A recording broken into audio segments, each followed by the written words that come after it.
Perfect day in Lincoln. The Nebraska Cornhuskers are ready to battle the Vandals of Idaho.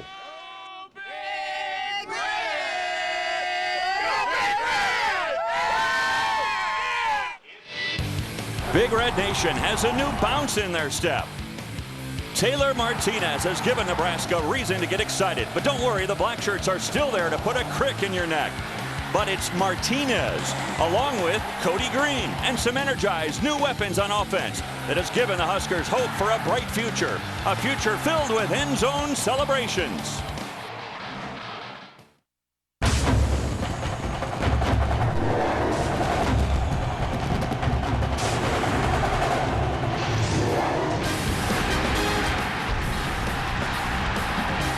More than 86,000 sun-drenched fans have packed the house here today, the 307th consecutive sellout at Memorial Stadium in Lincoln, Nebraska, where today the Nebraska Cornhuskers will host the Vandals of Idaho. The Huskers started the year in the top 10 for the first time since 2002, and now they're moving up in the polls, ranked 7th this week on the coaches' poll. Well, hi again, everyone. I'm Dave Armstrong, along with former NFL linebacker Gary Reasons. And Gary, last week at this time, there was a question as to who was going to start at quarterback. Yeah, had three guys. We didn't know who was going to play. So Zach Lee, Cody Green, they fell out of the picture, and then you're left with Taylor Martinez. And tell you, the freshman quarterback started the ball game and did a great job running this offense. And I think his running game really stood out, I think, in his performance. His first carry from scrimmage, touchdown. And so that's a memory that he's always going to have. And his performance, 127 yards on 7 carries, 18.1 yards per carry, showed you what kind of athleticism this quarterback has. He's elusive. You can't get a square hit on him. I think it's going to be a big day, perhaps many more to come here for him as a rushing quarterback. But as a quarterback, you have to be able to pass the football. He went 9 of 15 in the game last week. Not great numbers, but pretty good stuff. I think he's going to grow in the passing game, and as he does, this offense could be one that you really have to reckon with, both running and throwing the ball for the Huskers. Well, you know what they say, you have one chance to make a good first impression. And wow, what an impression by Taylor Martinez. Certainly a guy from North Platte for Idaho that's made a great impression on the Vandals is Nate Enderle, their quarterback. Yeah, kind of coming home for Nate Enderle, senior quarterback who leads the Vandals football team. Really has done a great job over his career. This is 4th year as a starter there. Really has grown in the program. Last season took them to a bowl game, the Humanitarian Bowl, and they won. That's only the 2nd bowl game that they've won in school history. They think big things are ahead for this football team. They're a veteran ball club, so I think they're going to test the Huskers today. Well, that's going to be a big test for the black shirts here today. With more on that story, the 3rd member of our broadcast team is down on the sideline, Brent Stover. Dave, thanks. Bo Pelini called it embarrassing, the play of the black shirts a week ago against Western Kentucky. He said, I don't like anything we did defensively out here tonight. That was in his post-game news conference. They gave up 300 yards of offense, 180 on the ground, 155 to Robbie Rainey, the running back for Western Kentucky. This for a Husker defense that was #1 in the nation in scoring D last year and #9 in rushing D. Both coaches, the Pellinis, saying it was miscommunication. We had some missed calls and just a lot of mix-ups out there. They expect to correct that today. Not going to be easy. You guys alluded to a great career so far for Nate Enderle. Going back to last year in his last 3 games, 9 touchdowns, just 1 pick. Very prolific offense for the Vandals. It is a special day across our country. It's 9/11, no different here in Lincoln, Nebraska. And bringing the Nebraska Cornhuskers out of the tunnel today will be senior walk-on. His name is Tyrone Foy. He has been on the special teams. He has been a captain on the scout team for the last couple of years. Joined the program back in 2007 after 6 years as a Navy SEAL, which included 2 tours in Iraq. Tyrone Foy and the rest of the Huskers coming out of the tunnel. It's the Nebraska Cornhuskers tunnel walk.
most special scenes in all of college sports. Memorial Stadium on a game day. A sea of red here in Lincoln, Nebraska. And the weather could not be more delightful. Look at that. High 60s, low 70s today, with a light wind coming out of the northwest to greet these two teams here to Memorial Stadium today. Bo Pelini in his third year guiding the Huskers, and what a turnaround for Nebraska under his guidance. My goodness, what a great record already. And then last year, of course, at 10-4, and that shutout in the bowl game has really put him on the map. Now, the head coach of the Vandals, you talk about a turnaround season. They had that under Rob Akey last year. They went 8-5 after winning only 3 times in the 2 previous years. He feels like his team is on the rise. Yeah, and they really are. They're a veteran ball club, both offensively and defensively. Really only one sophomore in the 2 deep that really are going to play for that football team. So it's a pretty good group. And I think they're going to test Nebraska. They didn't have a big test last week in that football game, but I think the Huskers will get tested, especially with Nate Enderle at quarterback. Gary, probably a perfect tune-up for next week at Washington. No doubt about it. Here's a chance to get your defense out there against a spread offense, an offense that is veteran in their operation. They know what to do, and so it's a chance to really refine some things. And on the offensive side of the ball for the Huskers, it's an opportunity to go ahead and get your quarterback more fully ingrained in the offense. That's Taylor Martinez, just a redshirt freshman, so it'll be interesting to see how well he continues his development process as a quarterback, especially here in Lincoln. As the crowd gets ramped up here in Lincoln today, we're almost ready for the opening kickoff. Nebraska won the coin toss, but they elected to defer to the second half. So Nebraska will kick off. And the kickoff duties belong to Adi Kanalik, who is the kickoff specialist. Had a couple of touchbacks last week in that win for the Nebraska Cornhuskers. They beat Western Kentucky 49-10. Idaho coming off a 45-0 shutout of North Dakota.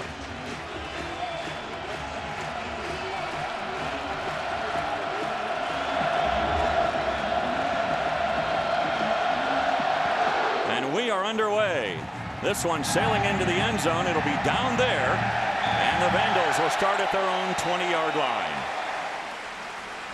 So Idaho comes in with a quarterback that really is no stranger to the state of Nebraska. Nate Enderle played his high school ball at North Platte, was actually recruited by the Nebraska Cornhuskers, had an oral commitment to come here to play, and then all of a sudden Nebraska kind of recruited over him and brought in Josh Freeman. Then Kansas State got into the picture. They took Josh Freeman. They tried to get back on Enderle, but by then he had already committed to Idaho. And the give is to McCarty. He goes over the right side and gains about 3. Let's take a look at the rest of the starters for the Vandals. And up front, a line that needs to do a better job than they did a week ago when they allowed 4 sacks against North Dakota. They'll be tested here today against that strong front line of the Huskers. Princeton McCarty is a go-to guy in the backfield, but Eric Greenwood is a tall receiver. In fact, all the receivers, Gary, are very tall. Yeah, the offensive front, the line for Idaho, really big size. I think they're going to match up well against the Nebraska defense.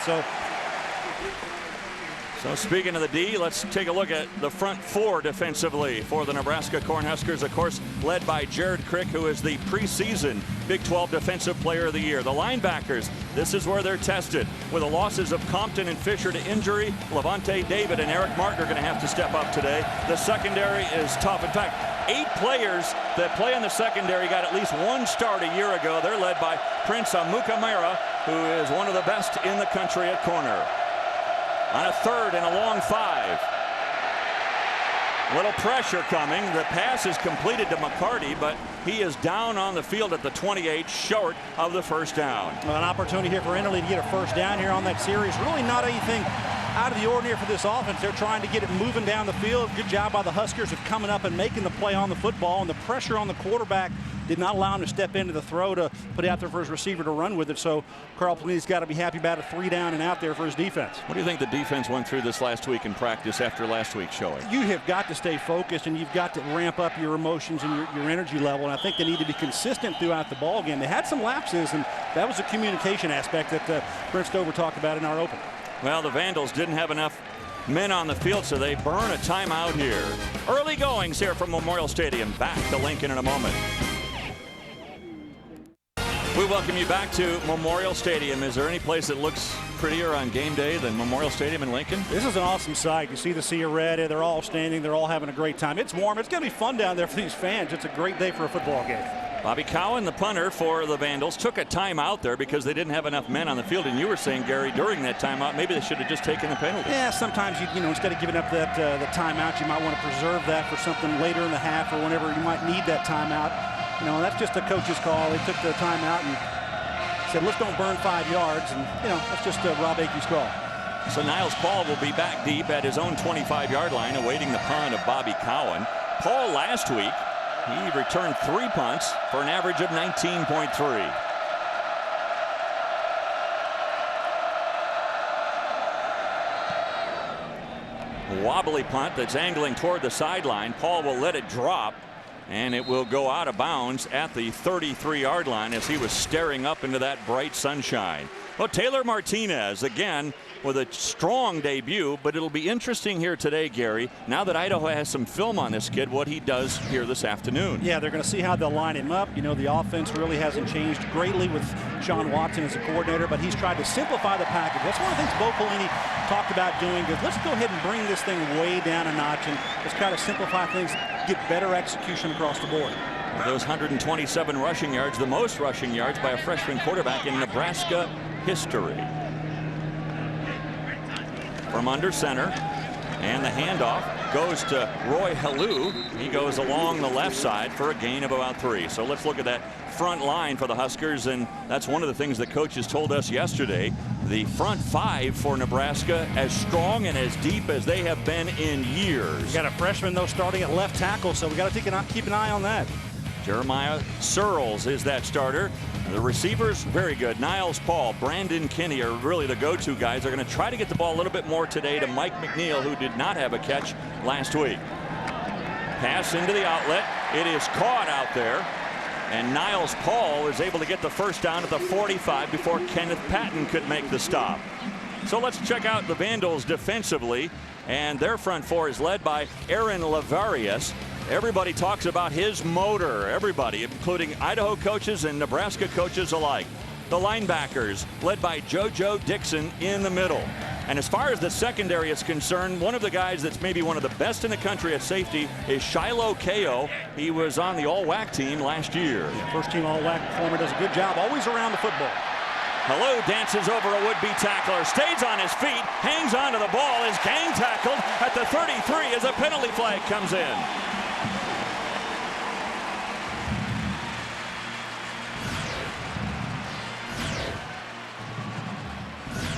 Our referee today is Dan Romeo. Personal foul, clipping, offense, number 74. 15-yard penalty, replay first down. Well, negates a big play there for the offense. You want explosive plays in the run game or the passing game, and Bo Pelini not happy about penalties, and good job here by Hallou getting around the edge, and then you get the clip here coming in late. So Gary Walker had just actually jumped, just missed the tackle, and Hallou jumped right over him there. The safety coming down trying to make a play, so the Huskers backed up. And they go back as it's a spot foul, 15-yard penalty from the spot of the infraction. It makes it 1st and 12. Martinez, oh boy, wide open across the middle of the field was Mike McNeil. He had no one behind him. I think it's really surprised Martinez. You know, after the fake, he looks up and down the field, and he's got a receiver wide open. Watch right down the hash mark, folks. You're going to see this. It's going to come to the middle of your screen, and there's going to be a receiver right there. He just underthrew that football. I think he was surprised at how wide open he was, and he knows he missed one there. You know, that's the growth process, Dave, that a quarterback has to go through. Get in there, get comfortable, make the throws. That will become automatic as Taylor Martinez progresses throughout the season. One of the tests now is, can he shake that off and come back with a strong play? 2nd and 13. Martinez to throw it again, airs it toward the sideline, and that one too far for Niles Paul. So back-to-back throws that are off target for Taylor Martinez. Yeah, two things there. A little bit wide by Martinez. I don't think Niles Paul really came out of the break very well on that route. He came up and did a little stick route and tried to turn out. Watch his break at the top of the screen there. I don't think he came out. He slipped, and that's not really all on the quarterback. That's a little on Niles Paul. So it brings up a 3rd and 13.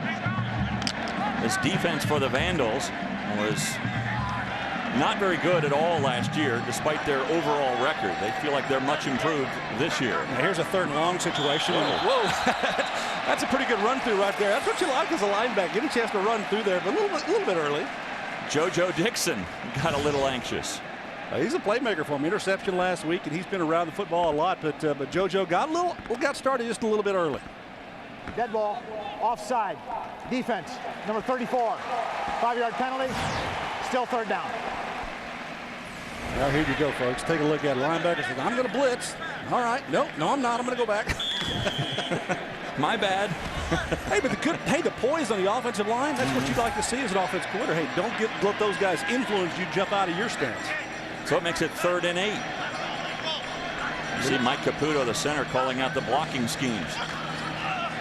Martinez airs it out again. This time it's on target, completed. Paul stays on his feet and goes down inside the 40 to the 38. The ball came loose, but it was down by contact. Well, here's a situation you had with Taylor Martinez. You know, he has backed up 3rd and long. Then you have the penalty. Then you have a chance to go manageable 3rd and 8.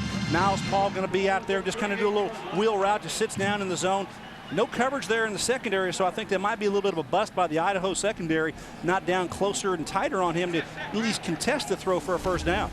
Sean Watson was telling us about Niles Paul yesterday. He said, I love this kid because he's got a linebacker mentality. He likes to get nasty and block and do those things that really makes a great receiver. Taylor Martinez on the keeper. Goes around the end, looking for the end zone. 1 man to beat, and he is downed at the 5-yard line by Shiloh Ko. I got one word for that, Dave. Speed. Now there is a flag out there on the field, going to be inside the 10-yard line, so don't know how this is going to affect the play. Maybe bring it back a little bit, but this is Taylor Martinez at his best. Over. Personal foul, unnecessary roughness. Now 81, 15-yard penalty, 1st down. That's on Ben Cotton. Bo Pelini doesn't like that call. Now, those are penalties that you just don't like. They give away field position, give away big plays. But back to Martinez, you know, it's just basically the zone read, and he sees the opportunity here to take it. Watch him take and go around the edge, and then his speed to the corner. He just beats the cornerback right around the edge. That's Kenneth Patton. Had no chance to catch him. He has safety help coming over. It slows him down so he doesn't get in the end zone. But the penalty brings it back to the 19-yard line. 15-yard penalty there backs it up to the 19, where it's 1st and 10 from the 19. Martinez with Rex Burkhead behind him. No, excuse me, that's Halou, and Halou bounces outside and will force himself down to the 16-yard line where he is out of bounds. Well, if you're Idaho defensively at the point of attack, you've got to do this. You've got to hold up inside. I think they do pretty well. So Halou uses his ability and reads that and bounces to the outside, and then you've got to make perimeter tackles on the outside. So pretty good job there by the defense, only allowing a couple of yards. But Halou, now you've seen his elusiveness. I think he's very, very healthy this year, Dave, and he's able to make some of those moves. Only 5 carries last week. He was good, but he didn't get a lot of touches.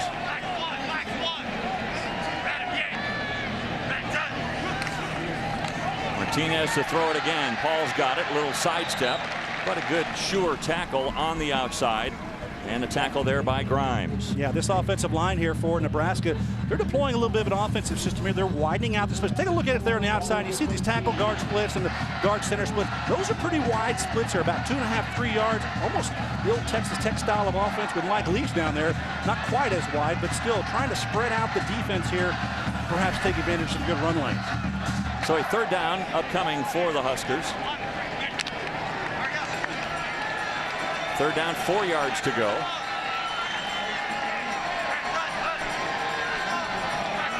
Martinez trying to draw the Vandals offside. Pressure. Pass is caught on the outside by Cotton, and he is down close to the 1st down. Looks like they're going to give him forward progress that'll be just enough. Isaac Butts made the stop, but where Cotton was tackled was at the 9-yard line. Yeah, good read by Martinez. The defense brings 6 that time, brings pressure, so he knows he doesn't have enough to pick it up. He has to get the ball out quickly, and he does. Out to Cotton, the tight end, who gets a little release right there on the outside, and they do get the 1st down, so a good throw and catch there inside in the red area. 1st and goal then at the 8-yard line. Huskers on their opening drive. Martinez keeps it again, trying to get the corner. Wow, great play by Aaron Grimes. Wow, that's what you want to do as a cornerback, you know. But I tell you, the athleticism of Martinez, he almost jumped over Grimes on this as he takes the zone read, reads it down here, not going to give it inside, takes it around. Look at the pressure here by the defense. He comes in, tries to hurdle him, but doesn't do it. Grimes hits a nice heady play from the outside, making a play here in the red area. Reads run and comes up, beats the block inside, and does a nice tackle in the backfield. That was a great read by Grimes. Paul was trying to get there to block him, and he ran right through that block and made a good tackle on Taylor Martinez. A loss of about 3 on the play. There's a man down on the field for the Vandals. Try to get a number for you. It looks like there is a player down on the field. It is Gary Walker, number 3. As he's helped off the field, looks like he's getting stronger with each step. He's got his bell rung down there. So it's been an opening drive, Gary, that's kind of stopped and started a few times. A couple of times stopped and started, but I think the Huskers have really continued to pick it up. So now you're outside the 10-yard line here, and you were inside that about the 7-yard line, kind of back and forth. The pitch to the outside. Halou spinning inside the 10 down to the 7-yard line where he's stopped by Homer Manga.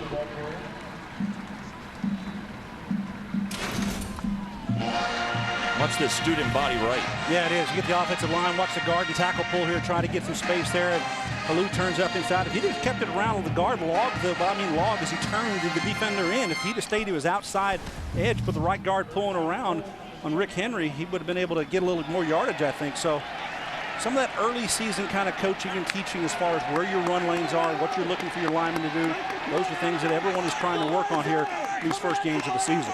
3rd and goal from the 7. Martinez dropped the snap, now throws it into the corner of the end zone, and out of bounds is the intended receiver. Yeah, that's just a timing route. Get the chance to throw the ball up there to Niles Paul and see if he can come down with it. But, you know, Taylor Martinez, who dropped the football, just tosses it up. And this is just a timing route, as I said, a little bit too far. But I think Paul there does a good job at least getting his hand on it here. Great camera work there, guys. Looking at it coming right in your kitchen.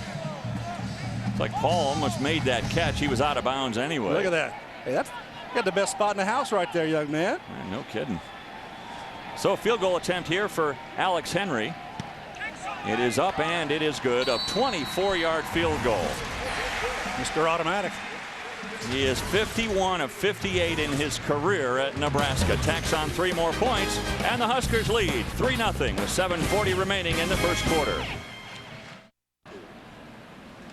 So Nebraska gets it down inside the 10-yard line but cannot convert with a touchdown. They settle for the 24-yard field goal. And now the transition back to the defense. So on Nebraska's opening drive, it was one of those drives where you say, okay, there were a lot of good things that happened, but a penalty knocked them back, a holding call. They had some other things that happened in there that you say, it wasn't exactly an A-plus effort. They had a couple of explosive plays there. One by the quarterback running the football, Taylor Martinez, but a penalty bringing that back a little bit. So in and out of inside the 10-yard line a couple of times and bringing it back out. Settle for the field goal with Mr. Automatic, Henry. Not a bad opening drive here, but I'm sure that every coach would like that touchdown if you get that opportunity to get in the red zone that close. Kanalik to kick off again. His first kick went into the end zone for a touchback.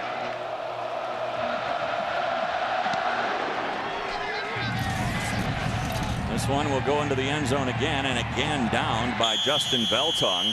And they'll start at the 20-yard line. For the Vandals offensively, they went 3 and out on their first possession. And as they huddle with their offensive coordinator, Steve Axman, Mike, we'll see if Enderle can kind of get loose a little bit. All 3 plays for the Vandals went to Princeton McCarty. I talked about this Idaho bunch being a real veteran bunch. All juniors and seniors on their 2 deep on their offensive roster. So that shows you that they've got a lot of experience, a lot of guys with game experience. So they've been able to grow around this quarterback, Nathan Enderle. And they take another timeout. So the Vandals have already used 2 of their 3 allotted timeouts here in the first half.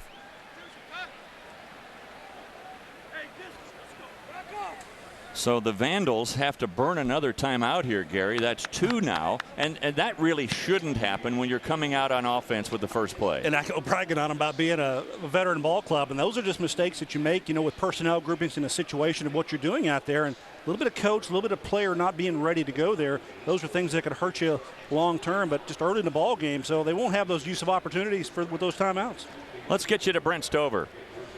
Well, guys, a great story with this Idaho team over the last couple of years. They've had the top player from the week before, not always the player of the week, but a guy that really embodies what they want for the Vandal program. They have him bring the axe out to represent their team and their mascot. This week, though, they brought out the flag, a really nice gesture here on 9/11. And, it's really close to the head coach Rob Akey's heart, as he spent last summer, the summer of 2009, over in Afghanistan for a couple of weeks. He and 4 other college coaches from around the country went over, visited, said when he came back, he was so impacted by the teamwork of those guys. He's around teams and great athletes all the time, but he just really appreciated the attitude and the team effort from some of the young men over there, guys. Thanks a lot, Brent. He said, we went up to Afghanistan, 5 coaches, to inspire the troops, and he goes, instead, they inspired us. Yeah, I've talked to him and several other those coaches that went on that trip, David Bailiff among them, down from Rice University. And that group of guys that went over there, they kind of had their schedule change, and they went into some different situations that they really weren't prepared for, but they came back, as you said, more enriched from going over there than being able to tell stories on their own. So I think it really was kind of inspiring for them. It's an interesting way that Coach Akey allowed that flag to be brought out, which had been flown and used in Afghanistan over several missions. So here on 9/11, a chance for us to thank again our servicemen and women all over the world that protect our freedom, along with the firefighters, as the pass completed here to Veltung, perfectly thrown by Enderle. The firefighters, the policemen, all the service people that do such a great job for us. We can't thank you enough. Alfonso Dennard with the stop there. Dennard is getting a lot of attention now because a lot of teams, quite frankly, throw away from Prince Amukamara. But the coaches, Carl Pelini was telling us yesterday that he's okay with that because Dennard has really stepped in and he is outstanding as a cover guy. Yeah, he's a good guy to have, especially if they're going to go away from Akamara. 1st and 10. Again, the throw with great coverage. A little bit of contact there. Amukamara was there on the coverage. Pass intended for Greenwood. Yeah, this is kind of a flat route here coming from the outside in, and Amukamara down here is going to come down inside with him, get on his back shoulder, and as he get there before the ball's there, that's probably a good non-call. We're asking, too, Carl Pelini about the size of the receivers for the Vandals. Greenwood at 6'7". Armani Johnson at 6'4", Maurice Shaw at 6'3". They're a tall group, but he said, hey, our guys can get up there with them. And Amukamara is 6'1" himself, and he said Dennard, he has a vertical leap of 46 inches. Tackle there made by Jared Crick, who's the #1 ranked defensive lineman in the country. Yeah, we talked about Nathan Enderle here, and he's tall. He's 6'5". He's a big guy, 233. He's got NFL tools. That's what the story is on him. He's got the ability to perhaps play on Sunday. So this season is huge for him, and he wants to show well against a quality team and a quality defense here against Nebraska. 3 receivers up top. Greenwood on the low portion of your screen on 3rd and 6. There he goes, the first sack of the day. Coming up, Levante David from his linebacker spot on the blitz. Well, a little extra pressure there from the right side on the offensive side. Here's David going to come right through to watch number 4 get there before Enderle can do anything with it. He's got one from the backside. I think that's Crick also. Might get a half sack on this as well. So Jared Crick and Levante David combining there for the sack on Nathan Enderle. They were asking Jared Crick before the game, do you go a little bit lighter on Enderle because he's from North Platte? He said, no mercy. Sorry. So the punter, Bobby Cowan, on. Left-footed kick. Paul will let this one bounce as well, and it takes a good bounce for Idaho. And they'll stop it at the 27-yard line. That's where the Huskers will begin their offensive attack. Now, Bo Pelini talking earlier this year about what he thinks the Huskers will catch some teams by surprise with this year. Number one, I think people are going to be surprised at our defensive line, even though we lost Big Sue. I would say the other thing is I think people will be surprised at the productivity we get out of our quarterback position. I think everybody is so focused on who the quarterback's going to be that they think it's a question mark. I think the competition's going to make us better, and it's going to make us make the position more productive. Pass. Go ahead, I'm sorry. Mike McNeil with a grab there, his first of the year. The early results, though, on Coach Pelini's talk there is basically that the quarterback position is going to get production. You certainly had that last week with Taylor Martinez, and as he continues that today with a pretty good performance here so far. Pass a little bit behind McNeil. So Taylor Martinez, and I love what he said, though. He said everybody thinks there's a question mark at quarterback.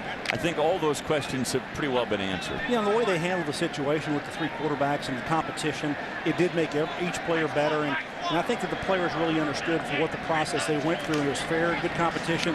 And the guy that really they think needs to win did. Perfect pitch out to Burkhead. Martinez could not have played that one any better. That was precision, Dave. Exactly right. You come down here on the zone read, and this is just an option part of the game as well. You come back and you have the pitch side. The zone read underneath. Take a look. Then you got pressure here, and they pitches that on the backside of Burkhead. Good block there on the outside, and it gets extra yardage there. You're going to be a good explosive run team. You got to have wide receivers that'll block for you, and that's the case here for the Huskers on this. A good block in that field. There's Niles Paul getting in the way, and excellent job there. But the pitch, most important there from Taylor Martinez, was spot on. Good block on the outside by McNeil. Get an extra 5 yards. Martinez straight drop, quick hitter, a gain of about 3 on the play. And that one goes to Niles Paul. Gary Walker was right there. Remember, Walker came off injured, but he's back in the game. Good to see him back there. And you think I'm kind of noticing here about Taylor Martinez, just how calm he is and how collected. And, you know, he's back there. He's running this show, the orchestra of this whole offense here in front of 86,000 people. You think a young freshman would be kind of in awe here. He says, he talked about it last week. He said, you know, it's just football to me. And he's happy to be out there playing and competing. 6 of 9 so far for Martinez. And the give here is to Burkhead. He's got a lane. Burkhead stays on his feet. Still on his feet. It took 4 different Vandals to bring him down. Isaac Butts finally does, but not until he reaches the 12. No, maybe he doesn't have the burst of speed that you really would like to have to get away from the defenders, but he has the ability to break tackles, and that's what the most important thing with Burkhead is on this run here, is he brings it around from the backside. He's going to come around and run inside here to the defense. Good block on the outside right there, tying up the defender, and then he breaks 1 or 2 tackles to get extra yardage here. Good job by Burkhead getting the ball inside the 10-15-yard line. They'll mark it at the 12. First down for Nebraska. An impressive looking drive. Burkhead in on this series. Martinez back to throw. Throws it to Burkhead. He tries to get outside and again eludes a couple of tacklers and is forced out at the 7-yard line by Kenneth Patton and Robert Ciavie. I think that Sean Watson's calling a pretty good ball game, the offensive coordinator for Nebraska, and he's keeping the Idaho defense off balance. What I mean by that is run, pass, mixing it up and calling a good game and allowing Taylor Martinez to flourish in this system. Not asking him to throw the ball hugely down the field or make big plays, because they can make explosive plays in the run game. They've shown that last week and also today. I got inside of it, Second down after a gain of 5. 2nd and 5 for the Huskers. Burkhead again, he's carried the load on this drive. This time, though, stopped right at the line by Monga. Yeah, good job by Monga coming back there in the backfield. He's the Sam linebacker for the defense, and Monga gets back there and makes a negative play. So chasing this down, you go overload here. Watch from the backside. You see the linebacker come through that gap there. Huskers were overloaded to this near sideline, and there was a little gap there. Monga exploited it. He made 5 tackles a week ago, Monga, and a nice play there. So no gain. And it's 3rd and 5. Yeah, last time down here, Nebraska had to settle for a field goal. I'm sure they have their focus right now. Let's get the ball in the end zone. They can get a first down at the 2. Martinez, pressure coming. He did not see the pressure. The ball is on the ground, fumbled by Martinez. He never saw the pressure coming. Ciavie with a big tackle, and the Vandals recover the ball. Huge play here by the Vandals defense. Backside pressure. You take a look at Taylor Martinez, watch his body, hold it right there if you can't, because you can't see the backside pressure right there that's going to get him. His head is firmly looking down the field to his right, does not even feel the pressure. Need to get rid of that football a lot quicker. He's going to have to account for all those rushers. That's a maturation process for a young quarterback, but a big play for the Vandals defense gets the ball back to their offense. You talked about it earlier, Gary, about Jeremiah Searles, the left tackle, a freshman, and he got burned that time by Ciavi'i. So the Vandals come back on offense. Last week, the Husker fans were concerned about their defense, and right now, after a stall drive on their first drive and then a fumble here, a little concerned about the offense. In and out of the hands for DeJon Gomes. Boy, he almost had a pick and should have had a pick. Yeah, he should have had a pick there. But look, the protection here for Nate Enderle to throw the football. Not anybody in his face. He's able to step in and throw this football. There's plenty of time. But you're going to see that right in the middle of the field here. Gomes should have this pick. Wow. Right there should pull it down, but doesn't. Gomes, a former running back, moved to defense when he went to junior college. Now the defensive line looking back to the linebackers for calls once again. Quick drop, pass on the outlet is incomplete. Pass intended for the tight end Daniel Hardy, and he dropped it, so it's 3rd and 10. Well, they're just making mistakes here offensively, not able to convert and get these catches. These are plays that you need to have, and Enderle's doing his job, taking what the defense is going to allow, but you got to make those grabs. Carl Pelini just trying to dial in the right defense. You know, they're playing a 4-2-5 defense back here, which is kind of what they call their peso defense, and putting some speed on the field. We talked about earlier, they're missing a couple of linebackers with injuries in fall camp, so they're having to go shorthanded. But I think this is how they're really going to settle in to play a majority of the season anyway, with a lot of the spread offenses they'll see this season. 0 for 2, the Vandals on 3rd down. Wobbly pass into coverage, and a tremendous catch by Hardy. Wow. Well, this is a throw by Nate Enderle that is off the charts, folks. This is where he's going to be able to give his receiver a chance to come down with the football, and he's going to be the only one to come down. This is a big tight end, Daniel, 245 pounds. He comes down. It's a one-handed grab. Pull the left. 3 defenders all around him. This is a big-time catch, folks. Good job by Daniel Hardy. That's a huge play for the Vandals. It's one of the things that Carl Pelini told us yesterday. He said this kid will throw into coverage. Good coverage that time on the outside by Levante David, the linebacker. You know, that's one of the things that you look for in a quarterback is accuracy. And when you're able to stand back there under pressure and you know you're going to have a very good defense with speed that can contest the throw, you've got to have accuracy and put the ball on your receiver so that they're able to make those grabs. And Hardy comes down with a huge one there, but I see what everyone is talking about in Nate Enderle, and he has the ability to throw that football. He's a smart quarterback, and I think so far the offensive line for the Vandals have done a pretty decent job of keeping the pressure off of it. Enderle 7 for 10 through the air so far. Right at midfield, 2nd and 10. And the handoff goes to the tailback, Deontay Jackson. He goes right into the middle of the Cornhusker defense and gains 1 or 2. This gets a little bit old, though, for Enderle as far as having to continue to make throw after throw. Now it's going to be 3rd and long here. Good job by the Husker defense of taking away the cutbacks. And, you know, as a defense, you want to take away angles, take away those cutbacks, and don't get separation. It's really important that the linebackers step up into the gaps and not create that, and not allow vertical separation, which is what those cutback lanes are all generated from. Look at the confusion on the Nebraska defense. They're all looking at the sideline like, what play are we calling? Eric Martin was coming off the field late. Pressure coming on Enderle. He dances out of the pocket and is still sacked. Wow, what a hit by Crick. Well, Nate Enderle wanted something to happen in the secondary that he did not get, a receiver to come free and come his way. He actually rolls back to his left side here, folks, and watch number 94 right there. Keep an eye on him and his pressure that he does, because Crick is going to be the one who actually plants Enderle into the turf here. Just continue the quarterback. You never know what's going to happen, and go ahead and make the play. That's good speed. Watch the acceleration from the big guy in the last 2 steps. Boom. Ooh. Jared Crick with a huge sack there. That's the 2nd sack of the day for the Black Shirts. And the first quarter comes to a close. So a score at the end of the first quarter that might surprise some around the nation on this 9/11 day as we honor our troops and our firefighters and our policemen. We watch Nebraska take the lead into the second quarter, 3-0. Back at Memorial Stadium in Lincoln. Gorgeous day for football. We start the second quarter and the Huskers lead the Vandals 3-0. Brett Stover alongside Carlos Polk, the former linebacker at Nebraska, late 90s, 8 years in the NFL. You just retired, what, last year was 08, correct? Yes, sir. Yes, sir. Body took enough big pounding. How much do you miss the game, especially on a day like today? Oh, now today, this makes me miss it. This atmosphere, this sea of red, I miss this. Tell us about your coaching gig now with the Chargers. Yeah, I'm helping out with the Chargers right now, working with the special teams and the linebackers, starting to get my coaching career started. What do you think of Bo's defense? Speaking of, I'm loving it right now. I mean, he's bringing back that black shirt pride that I still hoot and holler about in the locker room.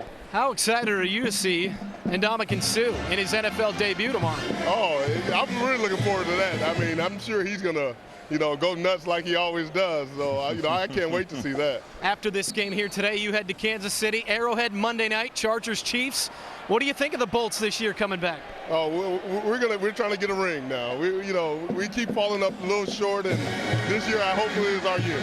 All right, Carlos, we appreciate the time. Oh, thank you. Former Husker linebacker in the late 90s, Carlos Polk here on the sideline as we start the second and head back up to you guys. Thanks a lot, Brent. Boy, good to see Carlos again. Looks good, doesn't he? Yeah, good former linebacker. I like that. 8 years in the league, that's pretty good stuff, and still going with the coaching stuff. Well, you were 8 or 9. I played 9 years in the league. Yeah. Had a good run there, and good to see that he had that, and he's still enjoying the game as well. Absolutely. Well, Bobby Cowan with the punt now for the Vandals after that big sack by Crick, and we were talking in the timeout about how impressive that was as he closed ground.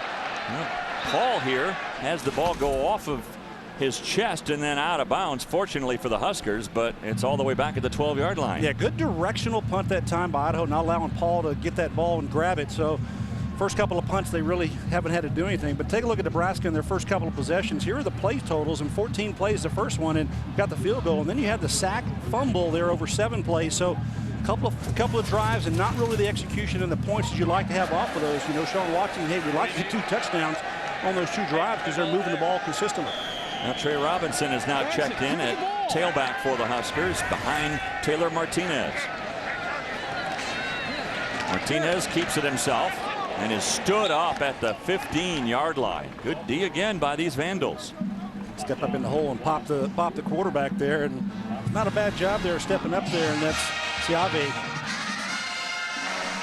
Watch number 1 there, bingo, right there in the top. And just got to fill up those holes, those lanes. As a quarterback read here, this is what this offense is kind of predicated around with Taylor Martinez. Allowed him to read, and there's Sean Watson, the offensive coordinator, dialing things in here, trying to get some plays that he's going to be comfortable with, that he can grow within.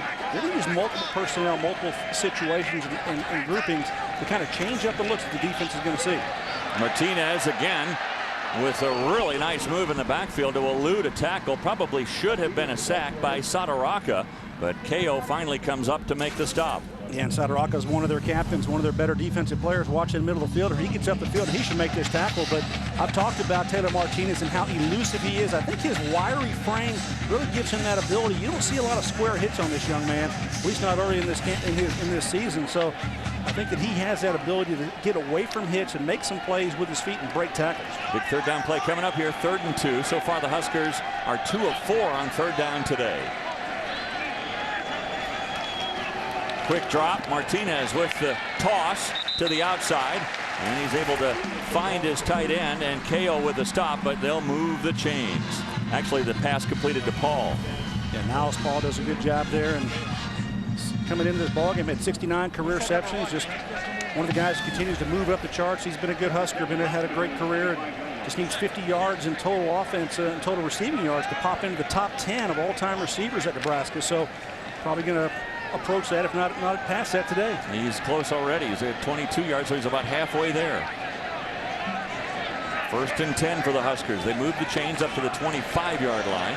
Martinez looked off a couple of receivers and came back to Mike McNeil. That was a good progression by Taylor Martinez. They get the ball up to the 33. Yeah, and Mike McNeil's a story. Played some tight end here with his career, early part of his career. He's moving up the charts also, 61 career receptions. Asked to move back to the wide receiver position as a big frame, and good opportunity for him to get the ball. With more on Mike McNeil, let's go down to Brent Stover. Well, Gary alluded to it. He's playing that adjuster position now, and Sean Watson, offensive coordinator, says there's 100 million things we can do with him now.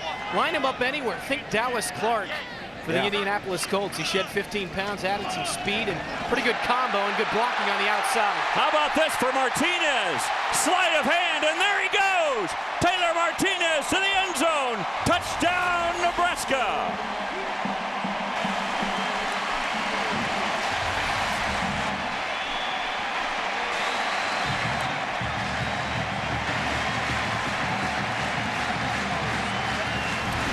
Well, folks, you're going to see a little misdirection here, and that's Taylor Martinez and El Matador. You see him, now you don't. I tell you, put it in the ball, right to his fullback, pull it out. It's kind of like a bull going through. You get him out of the way, and you run around him. That's El Matador. Taylor Martinez, I tell you, a great job out there being deceptive with the football. Ole! Ole, that's right. You got an ole for El Matador. So now Henry for the point after. Only missed one in his entire career. He's 8 for 8 this year so far. And just like that, the quick strike offense of Taylor Martinez. They had 3 receivers stacked to the right, a little decoy, and Martinez goes 67 yards for the touchdown. Nebraska now leads 10-0.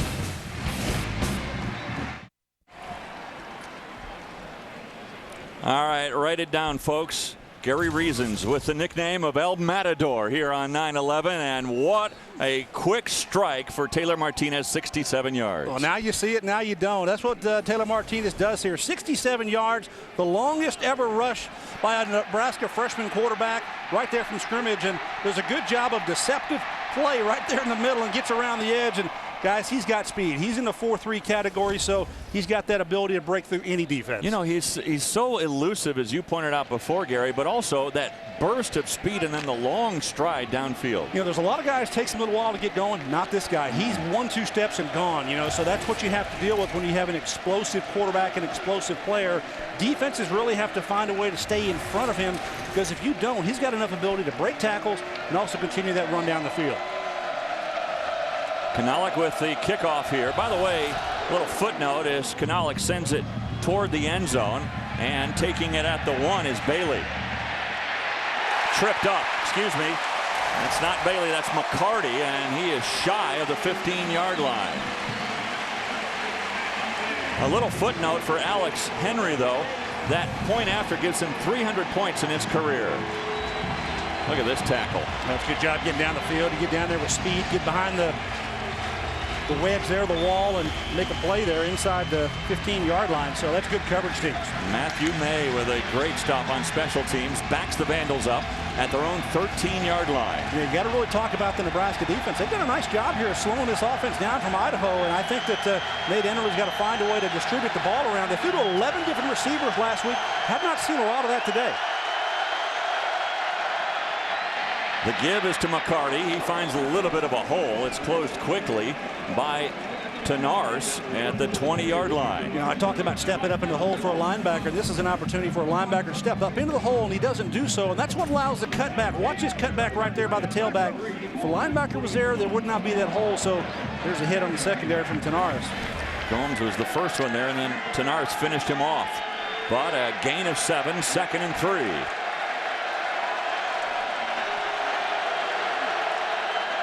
Quick drop, and the hitter to the outside to Shaw, and he's able to move the chains as he gets the ball up to the 30-yard line. Now, he was covered, wasn't he, Dave? Yeah. That's what I was talking about Enderle, and being able to throw the football and put it on the receiver, put it on the guy, is actually like throwing it right to him, right on his like Velcro there, and that's exactly what he does.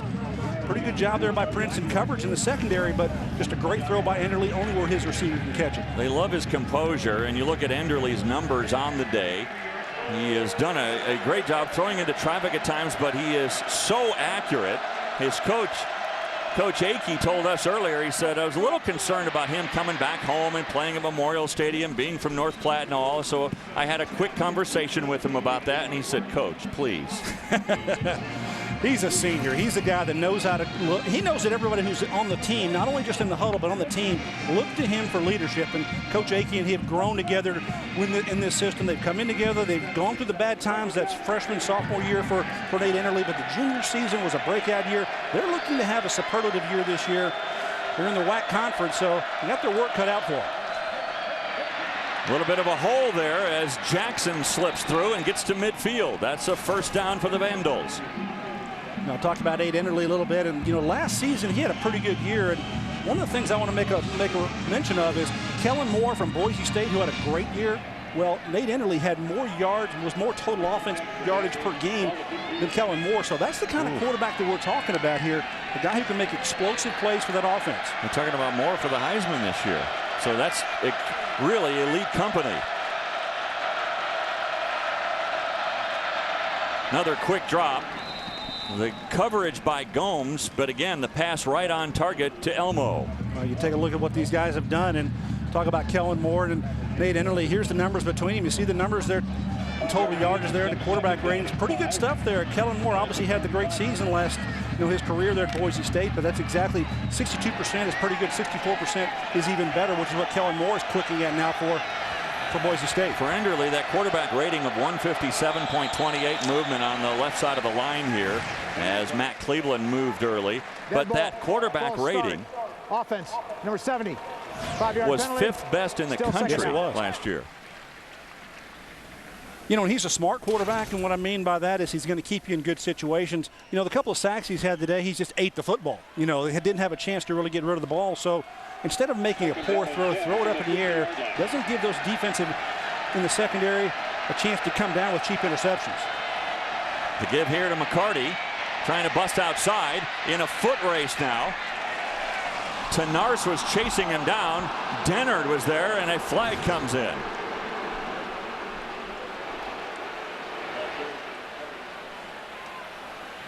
Not sure if you're going to call a tackle up around the head here. Maybe a personal foul, face mask, defense number 3, 15-yard penalty from the end of the run, first down. That penalty against Ricky Tenarce.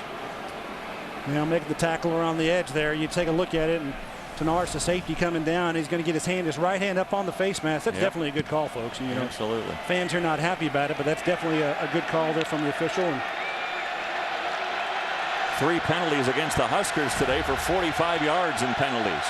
We have the ability to slow it down. It's really fast out there as that happens. Enderle backpedaling as he throws. Passes in and out of the hands of Davis.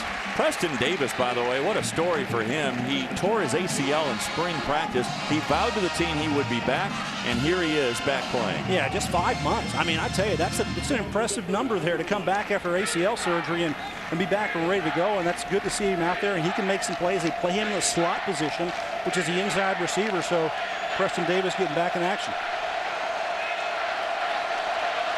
2nd down and 10 at the 32. Penalty flag comes in. They'll stop the play. The right tackle jump there. Prior to the snap, false start.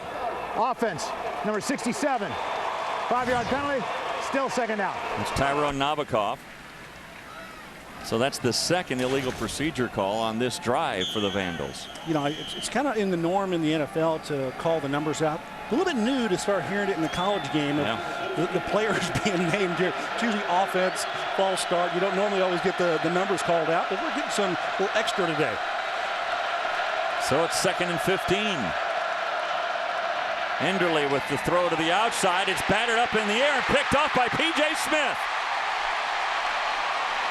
Smith is wrestled out of bounds, but it's a turnover. The Huskers get it. P.J. Smith. Well, the coverage was there by Amukamara. Does a good job of coming on it and deflecting that football, and it comes up, and P.J. Smith, hey, he's just waiting on it there. He knows he's got a foul ball, and it's like, hey, I'm there at the Cardinals game. Let me get a ball. And comes down to him. Nice grab. Take a look here on the left side. Here's Smith right there, going to come up. See the football in the air, folks, and Smith just jumps up for it. Good job by Amukamara, knocking the ball in the air, and good secondary play.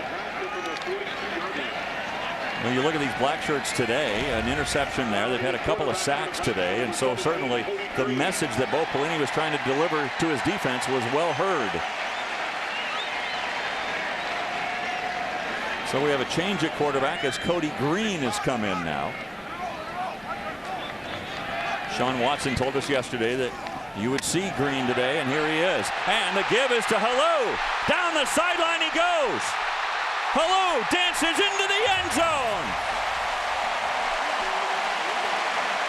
58 yards.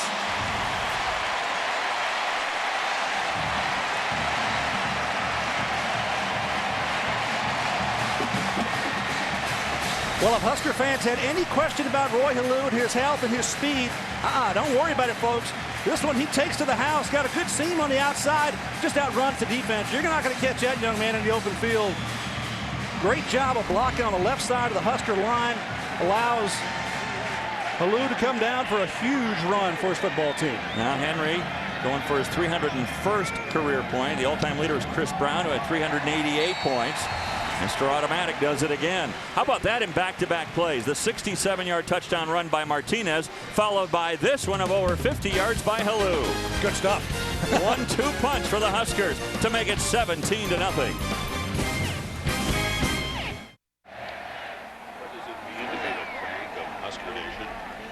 Another touchdown, 17-0 in favor of Idaho. A quick drive, wouldn't you say? One play, 58 yards. It took him 8 seconds to reach the end zone. How did he do it, Gary? Well, that's a pretty good job. Underneath 60 yards there. Good job because you got the blocking here. The offense does a good job. If you'll hold it right about right there, you're going to see a block here and a block here. Hardrick comes down and gets his block. Receiver comes down, and then Halou right through that gap. That's a hat on a hat, folks. That's what you call coaching, and that's what you want to do. Get your offensive players getting for all the accounted players on defense, and then allow your speedster to outrun that pursuit. Well, tremendous stuff, too. And then that stiff arm on Mounga by Halou allowed him to get all the way into the end zone. I mean, he really tight-roped all the way down the sideline. Yeah, he really has. And this offense really has shown you that they've got the ability to make explosive plays in the run game. Kind of looks like old times here for Nebraska. 222 yards rushing so far today by Nebraska. Last week they had 289, the most rushing yards they had had since 2008. The kickoff here by Kanalik goes through the end zone for a touchback, his third touchback of the day. Well, they got a great 1-2 punch kickoff with him, and then you've got Henry, Mr. Automatic, on the field goal department. They got the kicking game covered. That's good stuff, Kanalik. So 3 out of 4 for Kanalik, and the other one was even better because they kicked it to the goal line and they stopped him at the 13. Yeah, that's a great play by the coverage team. So I think Coach Pelini is going to give the kickoff team right now A+ so far in this ball game. Well, let's see what Enderle can do now. They put some pressure on him through the interception on his last pass, and now in a 17-0 hole, the Vandals. Starting at their own 20-yard line. Hardy and Elmo come over to the top side of your screen. Now Elmo back in motion again. Play action pass and a tuck and run, Enderle, and will get out of bounds at the 25. Yeah, that's the old bootleg play, and the tight end's supposed to drag across, but he was kind of lagging across. I'm really surprised that he wasn't making his way over there to be the primary receiver for Enderle on that. He kind of got washed up in the traffic back there, and really was a bit surprised he didn't continue that route for him. But Enderle does what he's supposed to and makes some positive yards, gets 5 yards. Look at the size of him in the huddle, folks. He's a big quarterback. He's 6'5". He's as big as the lineman. 6'5", 233 pounds. Gain of 5 there, 2nd and 5. McCarty with it, and he is gang tackled at the 28-yard line. Prince Amukamara was one of the guys there to stop him. So 3rd and short here, probably going to bring in a little different personnel group, maybe go a jumbo package, I think, for Idaho offensively. And maybe they're going to go a little scat package here. They got, looks like they bring more receivers than 3rd and short. Prince, by the way, a sister, her name? Yeah, Princess. Yeah, interesting. We heard that yesterday. That's pretty cool. The Vandals like to be at 70% on 3rd down. That's a lofty goal. They're 1 for 4 today. They'll get the first down here. Levante David on the stop, and a gain of a couple to move the chains up to the 32. Good job by Idaho offense. When that takes, if you stop it right there, you're going to count 1, 2, 3, 4, 5, 1, 2, 3, 4, and you got a linebacker number 5. Well, they've got him outnumbered, so he's just going to get a lane here and get through there. Good job there, just mismatching on the defense. They're aligning the corners out too far. They can't come in and make that tackle. Good job of execution there on the offense for the first down. 4 tackles today for Levante David. He had 13 a week ago. On the end around. It was Cama Bailey coming on the end around, and Gomes really good. Look at him cover ground. Well, Gomes, we've seen him come up and make plays here for the defense, and he's able to do so. Watch right here, and shoo, you're going to see him track. Hello, darling.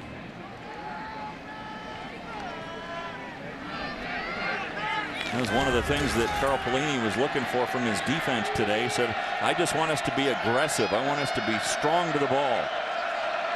That was a good play there by Gomes. A gain of 4, 2nd and 6. Enderle, a little bit of time. The pocket starting to collapse, and another pickoff. And all the way to the house goes Gomes. Talk about closing to the ball. Wow. Well, I think he was listening to us a little bit there about being around the football, and he certainly was that time. Hey, if you're going to get a ball in your mitts, go ahead and make that catch, and that's what he does. Pulls it down. It's a big score for the defense, and that's a huge play for Carl Pelini. He's going to say, hey, this is great defense here. Good job. Watch Gomes on the left side. He's just going to be right there inside the tight end, just trying to fit it in there, and that's one of the plays that I think that Nathan Enderle says, I'm trying to stick the ball in there. The last 2 throws that were intercepted, throwing it on the body of the receivers. Well, it's got good tight coverage here by the Nebraska defensively, and Gomes comes away with a nice interception. So how about the last 3 touchdowns? A 67-yard touchdown run by Martinez. The point after here good by Henry. A 58-yard touchdown run by Halou, and then a 40-yard interception and return for a touchdown by Gomes. Huge plays defensively, offensively. That's what you like to have, and it's just a great showing here by the Huskers defensively. The pressure kind of got to Enderle there, and Gomes does a good job of jumping underneath the route, picking this ball off, and he did not set his feet, step into that football, or that throw rather. 2 interceptions today by the Black Shirts, plus a couple of quarterback sacks, putting a lot more pressure on Nate Enderle and Idaho. So we've already talked about Taylor Martinez and his impact as a redshirt freshman. Let's go back and compare them. Well, it's a tough comparison. I know anybody that compares to Eric Crouch. Well, Eric Crouch, one of the best quarterbacks and running quarterbacks here Nebraska has ever had, shows his ability to run that zone read and run it well and run away from the defense, most importantly. Huge plays over his career. And you know what, folks? You've got another one here in Lincoln right now, and Taylor Martinez, who can do similar things with his feet. Number 7 down to number 3, but number 3 has got a little bit more juice, I think, than Eric Crouch had as far as able to put that gas pedal down to run. And Martinez, huge runs today, and just a great outing once again for the Huskers. What did you just say? I mean, seriously, that's a huge comment to say a little bit more gas. Yeah, he does have a little more gas. He's faster than Eric Crouch. Wow. That's saying a mouthful there. Martinez right now getting a breather. It looks like they're going to stay with Cody Green for a while. And with a little more on Taylor Martinez, let's go down to Brent Stover. Well, you guys were talking about the burst of speed for the freshman quarterback. Now, this week I talked to his high school athletic director as well as his head coach, Matt Logan, at Centennial High School in Corona, California. The AD, Bill Gunn, who, by the way, is a lifelong Nebraska fan, said, you know what, Taylor looked like the Taylor we saw last year, talking about last week. Just a lot bigger, and he got to top speed a lot quicker. As far as his head coach, he said, you know, it was the same Taylor magic we always saw in high school when all heck was breaking loose, or a situation where we absolutely had to have a key or a big play. He always found a way to get it done, guys. He didn't start playing quarterback till his junior year in high school, and that's when all of a sudden Martinez took off. You see him on the sideline just warming up, just keeping his head in the game. It's kind of like a practice to him, it seems like right now. And you see a Vandal down on the field on the coverage there. It looks like it's Marcel Posey, a backup wide receiver for the Vandals.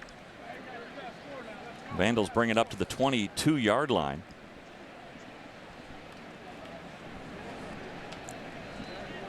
So you look at the way Nebraska has played here so far today, Gary, and you know, it's been so impressive. You talk about quick strikes, and it's really impressive how good they're doing on these quick strikes. And you know, it seems to be now, after a little bit of a sputter start for the Huskers, now they're really cooking on all cylinders. No doubt about it. The offense is making huge plays in the run game. Taylor Martinez and company, Roy Halou doing so. But I think the defensive play really is inspiring this whole team. get a couple of interceptions there, big plays there. Nakamura knocking the ball up in the air and getting an interception in the secondary, and then Gomes taking one to the house. So I think teams really feed off defensive performance, and that's what the Black Shirts have done here for year after year, getting that kind of pride back in this football team. When you're able to make those huge plays, it kind of just inspires everyone. Last week, Bo Pelini said absolute embarrassment, the defense. I think this week you give them 2 thumbs up. There's no doubt about it. Both sides of the ball, offensively, defensively. We even talk about the kicking game, really just on all cylinders, hitting right there. So I think that they came out in this ball game trying to improve from week 1, and they really have. So they've got to continue to grow there. This may give them an opportunity to get some more players into the ball game that'll get some good quality seasoning and timing in case you have some injuries down the road. And to do it against an offense that's really better than it was last week. You know, they're facing a tougher offense today in Idaho. I think they're a more seasoned, more veteran ball club than what they faced last week in Western Kentucky. So being able to go against a bowl team that won a bowl game last year, I think is a good step in the right direction for a team here as they continue to grow in 2010. So Gary, it's going to be fun to watch what happens from here as Nebraska looks like they've got everything rolling now. And you know, the 3 quick plays for those touchdowns to really separate themselves from the Vandals. Yeah, kind of running pretty fast. You take a look at what they've done over those possessions. You know, pretty quick drives. You see the field goal and the fumble there that they had the sack fumble on the second drive. But over that, you take a look at those numbers. Pretty good stuff there with the offense there clicking away. Well, you look at the offense, it was kind of sputtering along just a little bit until this play by Martinez, 67 yards. Yeah, El Matador there does a good job of hiding the ball inside and taking it around the edge. And huge speed there and a big play there for his offense. And guess what? He's going to get his buddy in the action here, and Halou just outruns him with the good blocking on the outside I talked about. And he's got the speed, folks. He's back. He's healthy. Halou, I think he can have another great year. And then the defense chips in as well with an interception and a return by Gomes for a touchdown. And Bo Pelini's crew has this one under control at 24-0. With 222 rushing yards, that's really amazing. I mean, what they're able to do on the ground. And don't forget, coming up next for your pay-per-view pleasure, it'll be South Dakota State on Saturday, September 25th. The time still to be announced, but that's another home game for Nebraska after next week's game at Washington. So the Vandals, after that injury timeout, come back on the field with their best field position after a kickoff at the 22. That's pretty good stuff. You get out there a couple of yards past the 20. Enderle given time and a good pass across the middle as he's able to find his receiver. Eric Hagg with the stop there, and Kama Bailey came across the middle with a catch. They got some defensive players in there, change up some defensive linemen in there. Baker Steinfield are out, and so is Jared Crick. So you're going to get some depth and get some opportunity to work some younger guys in there. Josh Williams in there, just a sophomore, getting some experience.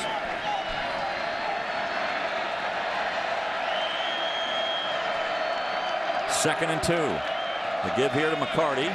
He's got a hole and a first down to the 34. Thaddeus Randall with the stop. Talked about the Idaho offense and being experienced, juniors, seniors, those guys across the board. Good size too. You know, they're not small guys whatsoever. So they've got a good opportunity to push some people around, and this is good opportunity, I think, for the young defense here, the defensive linemen that are now in the game for Nebraska, to go against somebody different than who you play against in practice all the time and get a good chance to work in live action. 5 minutes left here in the first half. Enderle with an empty backfield, bobbles the ball, picks it up, is in trouble now, gets rid of it, and it'll fall incomplete. Well, he was leveled after the throw, too, by Randall. There's a couple of balls now that he's got on the ground here that he's had to pick up. So Enderle just, it's his fault. He's just not catching the football, and you got some pressure here. And the defense, it always seems that they kind of smell what's happening, and they make those opportunities to get back there and make a hit on him and disrupt the throw. Randall, a redshirt freshman out of Galena Park, Texas. 2nd and 10. McCarty trying to get the edge. He won't get it. Tenarce came up from his safety spot and made the hit right at the line. Well, good job by Tenarce of just being able to pace the ball inside there, and he's just going to step up and come up and then make the play on the outside. That's in that alley that you have to be there as a safety and come up and just clean up whatever's there. It's exactly what you like to do. Good pace inside out, not in a big hurry to do anything. And watch him just kind of track down the running back. And it's well played. So no gain. It's 3rd and 10.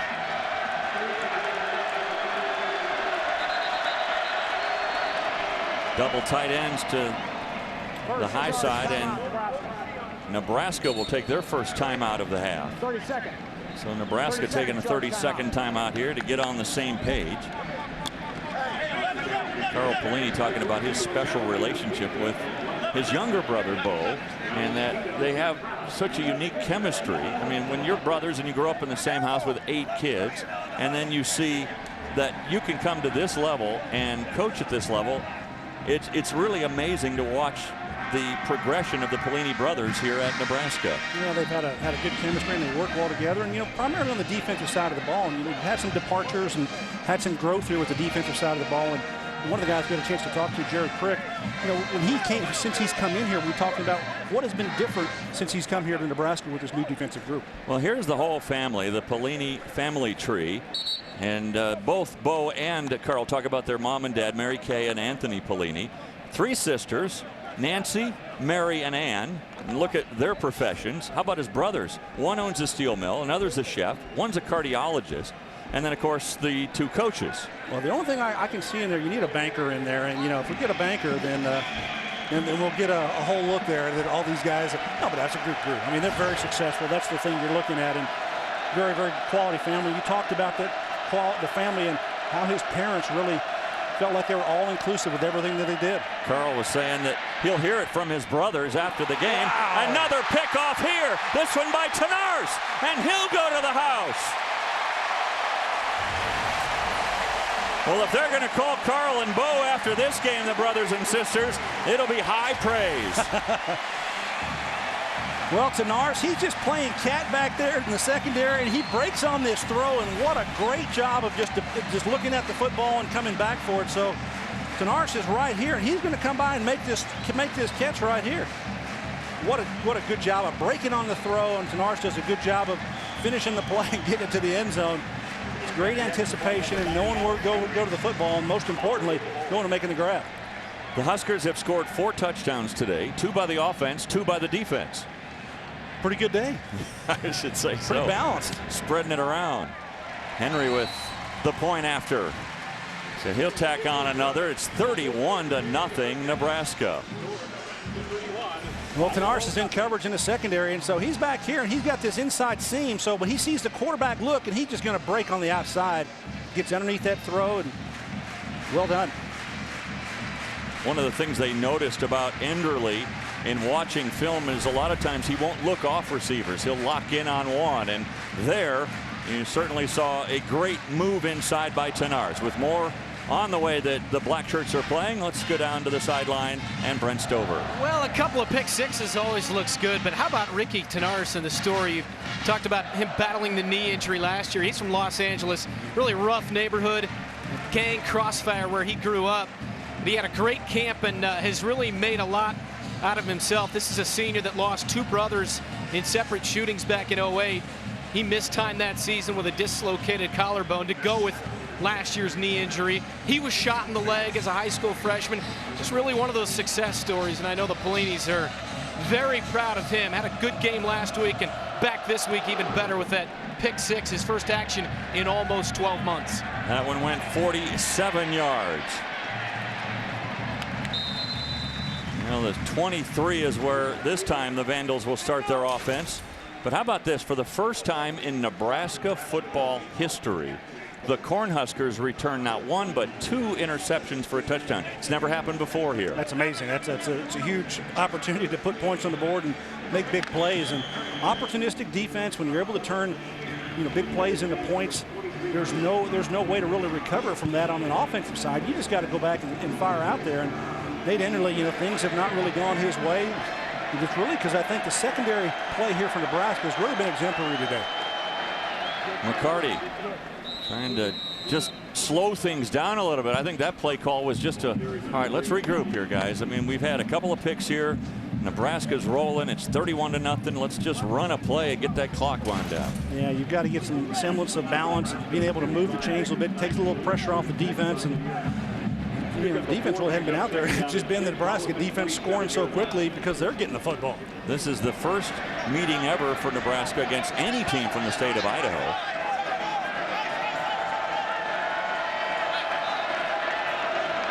After a gain of 4, 2nd and 6.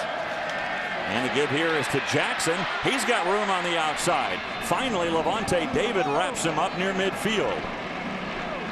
But a good run there by Deontay Jackson.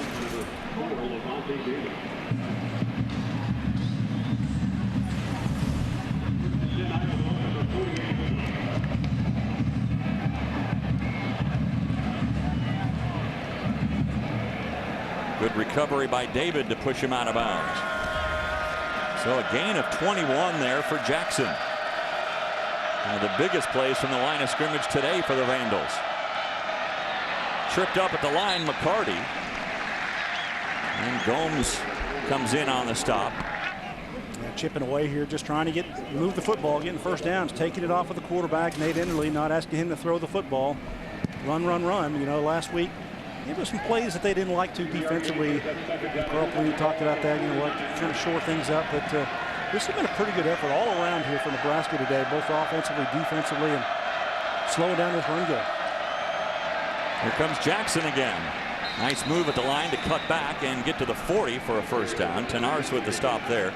The Huskers last week, Gary, gave up 10 points. They averaged, the opponents did, 10.4 against Nebraska last year, which led the nation in defensive scoring. Yeah, that's exactly right. So this is a defense that just understands that keep them out of the end zone most importantly, and good things are going to happen for them. You could see some of that chemistry right there between Carl and Bo, talking to each other on the sidelines. Enderle with the toss to the outside to his biggest receiver, Eric Greenwood, and he is stopped at the 30 by Dennard, but looks like it's going to be another first down. Yeah, but just take a look inside here, defensive tackle, and Baker Steinkuhler right there in the middle of your screen, and he's just going to get a good job push on the guard, gets a hit on the quarterback, and he's been working hard all day. I've watched him quite a bit out there and see how well he's progressing with his defense, and it seems that he's continually getting double teams, but on singles, he's able to get back there. Enderle stands in there, takes a hit, but gets it to Elmo, and he dives inside the 20 down to the 17. Mukamara with the stop there, but that was a gutsy play by Enderle. Yeah, don't be surprised. This offense continues to click. You know, they may grow a little bit more in this game. You get settled down, make some adjustments. Crowd urging on the black shirts, and the pass is dropped. Intended for the tight end, Daniel Hardy. You know, we've got an offensive coordinator for Idaho, Steve Axman, who's been at this game a long time, and you know, he's a pretty smart guy, and he's kind of authored a number of books in regards to offensive performance. So I think making adjustments in game is not really something that's foreign to him, and he'll make some adjustments to get his team in the right position. Axman, offensive coordinator for the Vandals, Coach Troy Aikman at UCLA. Second charge timeout, Nebraska. And Nebraska will take a timeout here. Timeout. You look at the numbers on Enderle today. 8 for 18, which is so far below his normal average. He's a guy that normally gets around 65% pass completions. Yeah, those are numbers you'd like to have, and not there today. You know, he's thrown the ball on his receivers, but the defense has been right there. And so one ball tipped up that was really could have gone either way, tipped up to the defense. Nebraska gets that one, but you know, some of the plays that the defense in the secondary has for Nebraska on the football today, I think have just been spot on. I think great for Enderle to have a veteran offensive coordinator like Steve Axman at the helm and guiding him, and you know, he's able to rely on all of his experience, Axman, with tutoring guys like Troy Aikman at UCLA. And we asked him, well, how do you compare Enderle? He says, well, not maybe compared to Aikman, but he says Enderle's got not only a shot at making it into the NFL, but a very good shot. And you see all the places that Axman has been throughout his wonderful career. Yeah, and working with players, working with the quality players. Troy Aikman obviously top of the list there as far as the quarterback goes. Over his days at UCLA, kind of set him up for his success in the National Football League. And Enderle, I think he's going to get an opportunity to show his wares, and where he'll actually go and how that'll actually unfold is yet to be seen. 2nd and 10. Little shovel pass inside to Bailey, and Nebraska was right there. Jared Crick says, not on my watch. Yeah, get off the block and make the play. Jared Crick is taking up a couple of guys inside all the time, and does a good job of coming off the block. Idaho. Watch him inside there, go slap, uppercut, trying to move the guard around, just waiting for the back to come loose. He sees it all the way. Amazing strength by Crick. I mean, he's fighting off the blocker the entire way, but always has his eyes in the backfield.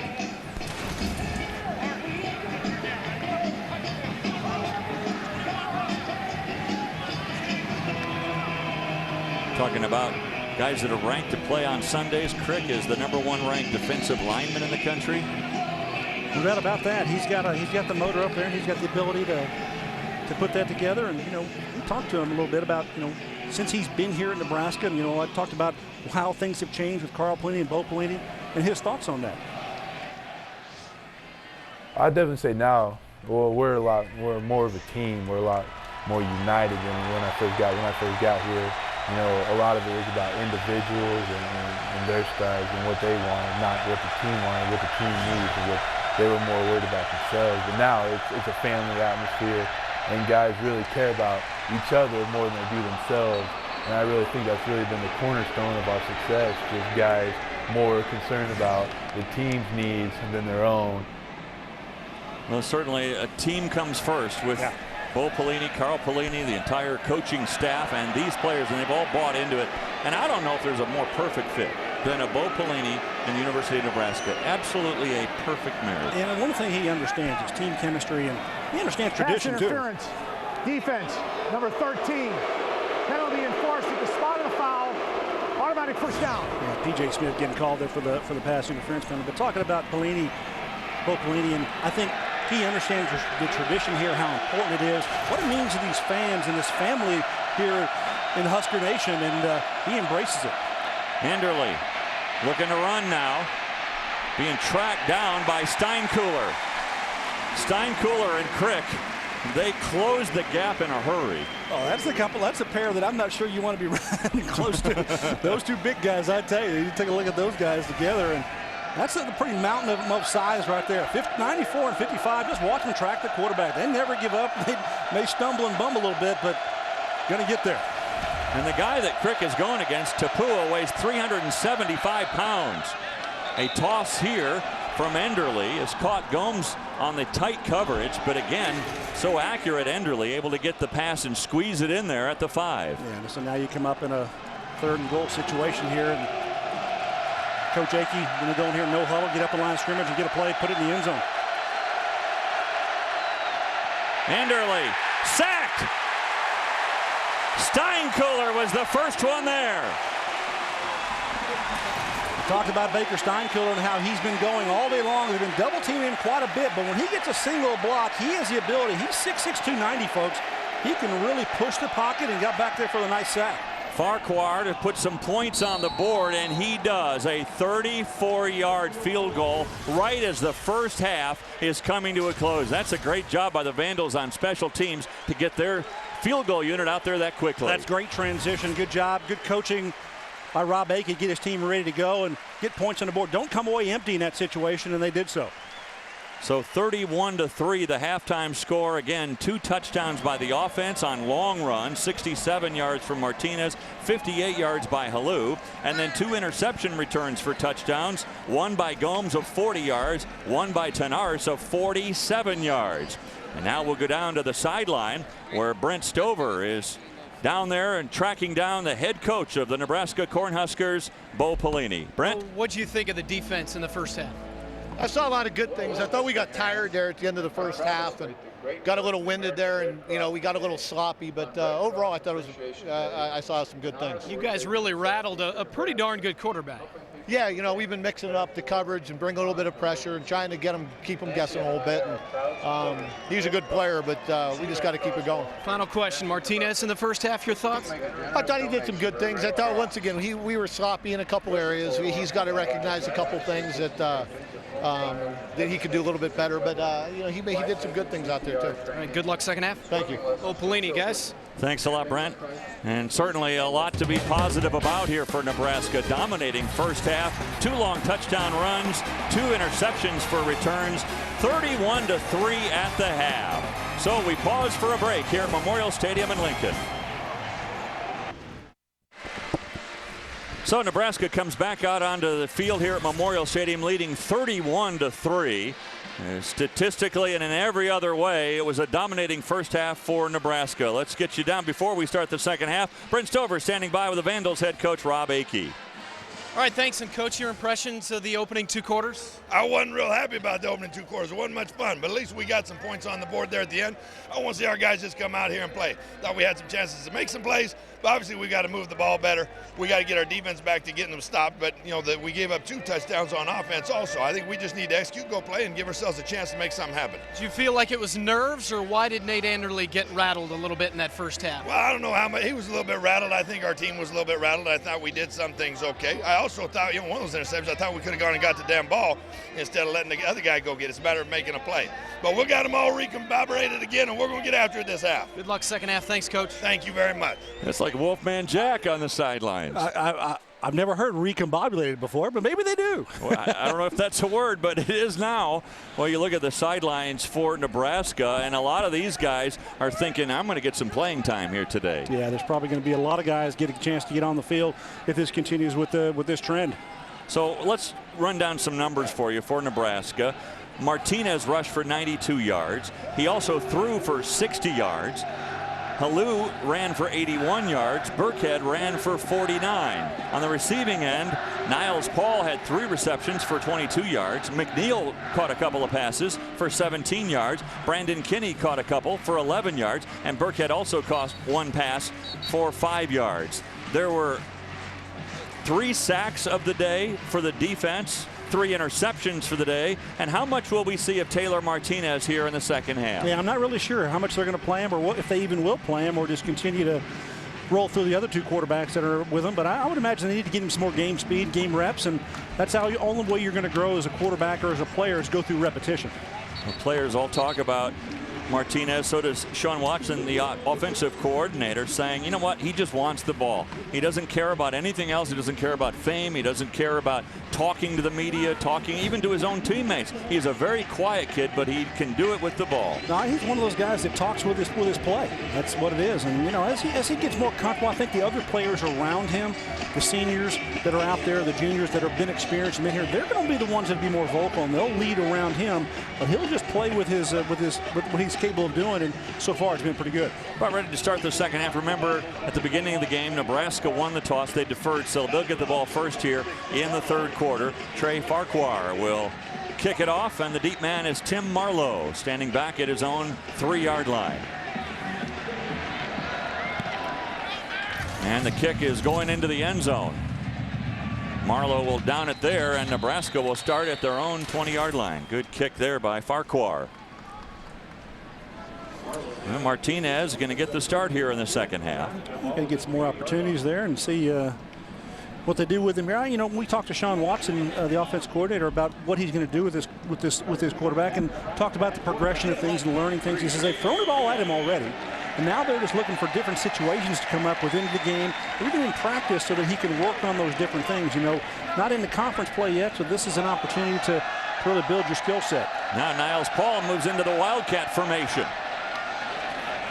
And he fumbles the ball. Whoops. Whoops. Not the way you want to start the second half. No, not very good at all whatsoever. Trying to do a little Wildcat there, and it just fumbled it right off the hip there. And Niles Paul did not pull that ball out very well and just went off the hip. And the defender for Idaho right there to jump on top of it. Now jumping on that ball, Aaron Lavarius, and the turnover there for the Huskers. Great field position now for Idaho. They have it at the Nebraska 16. Oh, a real test to start the second half for the Black Shirts. McCarty with the handoff. He is stood up right at the line of scrimmage, maybe got a yard. Good play defensively again by Amukamara. Martin also in on the stop. Eric Martin. Will Compton, by the way, they're expecting to get him back in 4 to 6 weeks. Sean Fisher, the other linebacker who is out with an injury, out for the year with a broken leg. Yeah, tough losses there. So you got some youth on the defense at the linebacker spot there with Devontae David and Alonzo Whaley playing back there. Second down, 7 yards to go. McCarty hit hard right at the line by Pierre Allen. Yeah, right there in the middle of it is Jarrett Crick, number 94. He gets right off the block, and bingo, he hits him right in the hole first, I think, Dave. Watch on the left side of the screen there. Crick gets up, and, oh, you're right. He's right in the hole there, but Crick's on the bottom of it. It's just a wall of red right there. You don't want to run into that. Yeah, it was Steinkuhler and Allen, and then Crick kind of finished him off. So no gain there. It's 3rd and 7.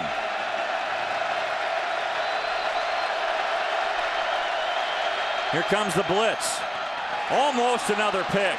That could be offensive pass interference. Standing in the way there, Alfonso Dennard, and he almost had a pick. Yeah, but I'm not sure that Nate Ennerly got the route that he was expected from his receiver. It looks to me like the receiver just kind of shut it down a little bit. Didn't bring it all the way in. He slowed it down. Then the defender just taking an inside position. He's going to make that play before the offensive player can. So good job by Dennard there trying to break on the football.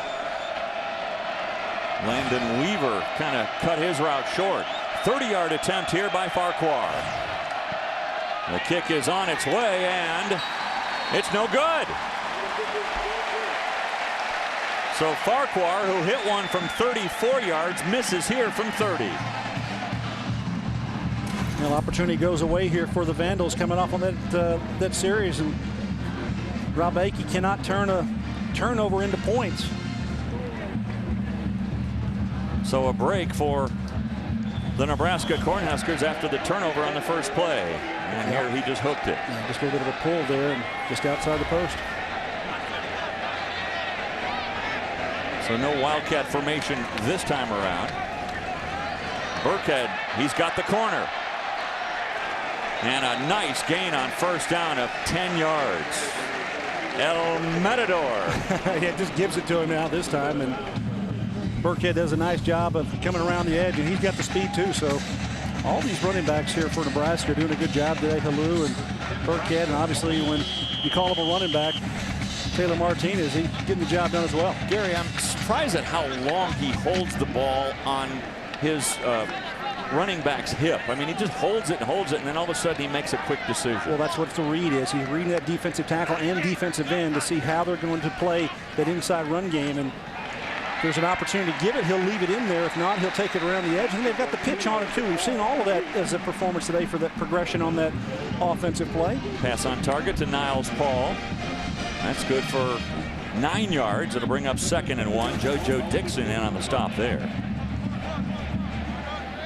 2nd and 1 here is part of the field. It's always kind of a dangerous call for the defense, really, because the offense can call just about anything that they want to and feel confident about getting something going here. Maybe even take a big strike down the field, and this might be an opportunity to see what kind of an arm Taylor Martinez might have. Cotton goes in motion. The pitch out, Burkhead, and he gets across the 45 to the 47. Grimes had the stop there. Searles on the left side, the left tackle, number 71. Watch him get his block here. He kind of walls right there and get that block there on the outside. And that's what kind of took everything inside of him. Jeremiah Searles just a redshirt freshman. So Sean Watson trying to mix things up a little bit, trying to get different personnel in there and give the defense something to look at here. And kind of more of a vanilla look. Really not too exotic here with their offensive deployment here of what they've done today. Martinez drops back to throw, looking deep. Burkhead's got it over his shoulder. Nice catch by Burkhead. Forced out by Grimes, but that pass on target. Well, when you're a quarterback and you can stand in there and just kind of look around the field and step into this throw without anybody within 3 or 4 yards of you, that means your offensive front is doing a good job in keeping you clean. And Burkhead gets a nice ball here from his quarterback. Look at the pressure here. No pressure whatsoever on Taylor Martinez. This is like passing 7-on-7 here, folks. Good job by the Husker line of keeping him clean. Nice grab there, too, by Burkhead as well. Well, Grimes got there, but a little bit too late, and a nice catch. Now Robinson in there, tailback, and now we're going to have illegal movement by the offense. Dead ball, false start, offense number 74, 5-yard penalty, still first down. That penalty called against Ricky Henry. Last year they were telling us that Henry played most of the year with a shoulder injury, and the coaches were so enamored with you know, how he just stayed in there, how tough he was. And so, you know, he never missed a practice. He never missed a game. And you never would have known that he had a shoulder injury at all. Yeah, you've got to have those kinds of players. You know, they've had some problems last year in that offensive line and really kind of decimated them, kind of some challenges there. And a 5-yard penalty backs him up. 1st and 15. Martinez on the option again, found a lane. And a flag coming in from the far side. KO makes the stop.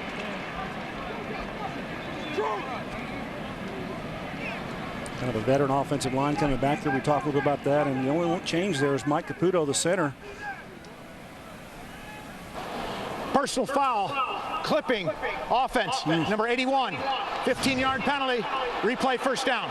That's the second personal foul call on Ben Cotton today. I'm not really sure where it's at, not seeing it. Probably behind the play, so. Oh, it's not seeing it. Boy, it backs it all the way up to the 42-yard line. Wow. So first down, but 30 yards to go. Well, that's nothing for Taylor Martinez. Just take it around the edge. Ben Cotton going over to the sideline. I'm sure his dad, Barney, is going to give him an earful. Barney Cotton, of course, the offensive line coach of the Huskers.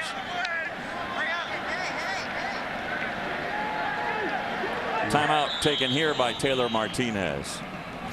First charge, a shaky start Nebraska. here to the second half for Nebraska. They fumble on their first possession, now backed up with a 1st and 30, and a timeout for Martinez and company. It's still 31-3 Nebraska. Well, if you go to California, you see beach balls in the crowd. Here at Nebraska, they do it in a bigger way. A big body going through the crowd. When you look at Bo Pelini, and he was almost out of coaching. He said, I was around 25 years old, almost out.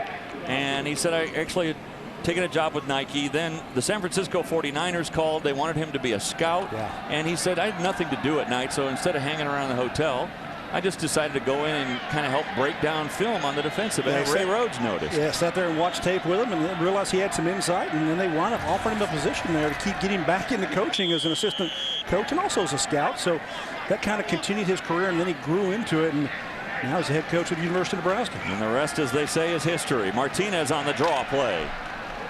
Can't get out of the grasp of the tackle and is able to gain about 5 yards. With more on that, how about let's go down to the sideline and Brent Stover. Well, I thought it was interesting, guys, yesterday, Bo telling us at the meeting, I'm not the easiest guy to play for, but my players know that no matter what, good or bad, however much I yell at them, I always have their best interests in mind. My door is always open to chat, laugh, have fun, but when it's time to work, it's time to work. Yeah, once he steps across that white line, it's all business.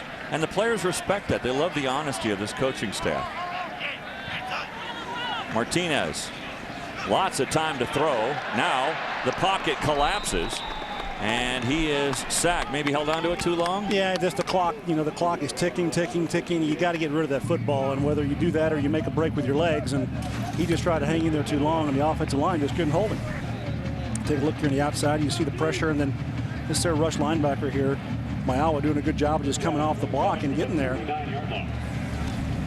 Now Nebraska had the ball all the way down to the 22-yard line, then the personal foul call. And sputtering here with 3rd and 27. They need to reach the 12 for a first down.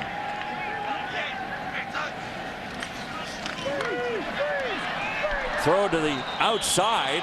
Good hands, Robinson. And then some extracurricular, perhaps. Yeah, they had the double screen there, either side of the ball there. He could have thrown it either way. So just trying to make a play to the outside, and good job, good timing here by the defense, and just knocking the ball down as he throws it in the air.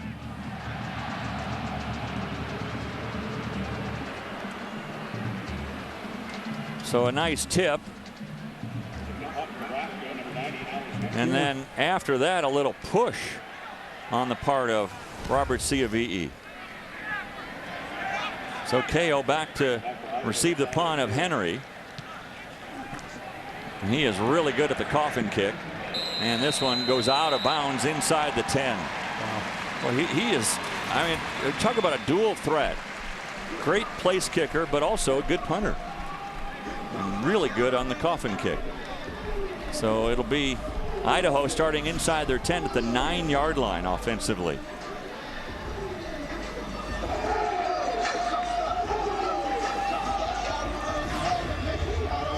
Good.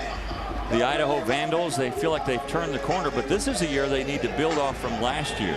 They're wondering, can they win 9 or more? Last year, 8-5, but look at the first 2 years as he was trying to build it. Now we'll see. Can Idaho step up this year and win 8 or 9 games this season? Well, I think they feel like they can. They're in a very, very tough conference, though, in the WAC conference with Boise and the like, so they've got their work ahead of them, but I think that they feel like they've got the talent to compete within that conference. And you know, they're kind of circling November 12th on their schedule, which is a home game against Boise State, which they feel like is their biggest rival, and they feel like they'll be able to compete with those guys. Yeah, they came into the FBS at the same time, started playing Division I at the same time, and obviously Boise State is just taking a huge leap. They're 3rd ranked in the country, and that game will be at the Kibbe Dome, and I'm sure it'll be packed for that one.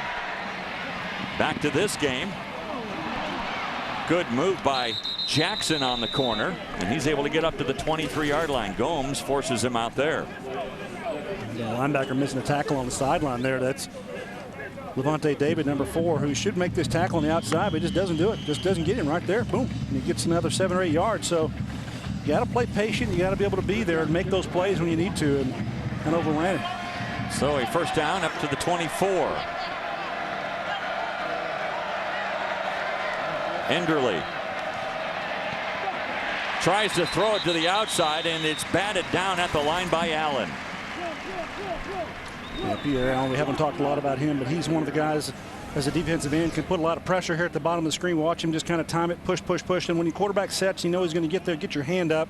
It's good coaching, good opportunity to get in the throwing lane. Illegal formation, offense, 5 men in the backfield. Penalty is declined. Second out. So with no gain on first down, they'll decline the 5-yard penalty and make it 2nd and 10 for Enderle. Yeah, nothing's really been easy here for Enderle in this football game. His defense has done a good job putting pressure on him all day, and obviously the play in the secondary being very, very close to the receivers. He's been having to fit all those throws right on those receivers and hasn't had some good luck. Some interceptions, so this has not been a stellar performance by this Idaho offense. The give in the backfield to Jackson, and again, not much room to run in there when you have guys like Steinkuhler and Allen and Crick defending that line. A lot of people wonder, all right, how would this defensive front 4 react without Ndamukong Suh on that front 4? And you know, so far so good. They haven't taken on the caliber of opponents that they'll see later on in the Big 12 conference, but you'd have to say with Crick and Allen and Steinkuhler and Cameron Meredith when he's healthy, pretty good front 4. I think it's pretty good. I think the question mark really for me is how are the linebackers going to continue to improve and fit? This might be another interception almost. Boy, Amukamara was right there on the tight coverage. He's right on the football and almost has a chance to come up with it. I was talking about the linebacker playing. You know, there's some in, some out, and what they're going to do and throwing the football here, and he's right there. You're seeing why Prince is regarded as one of the best cover corners in the country and doing a good job today. In many publications, a preseason All-America, Prince Amukamara.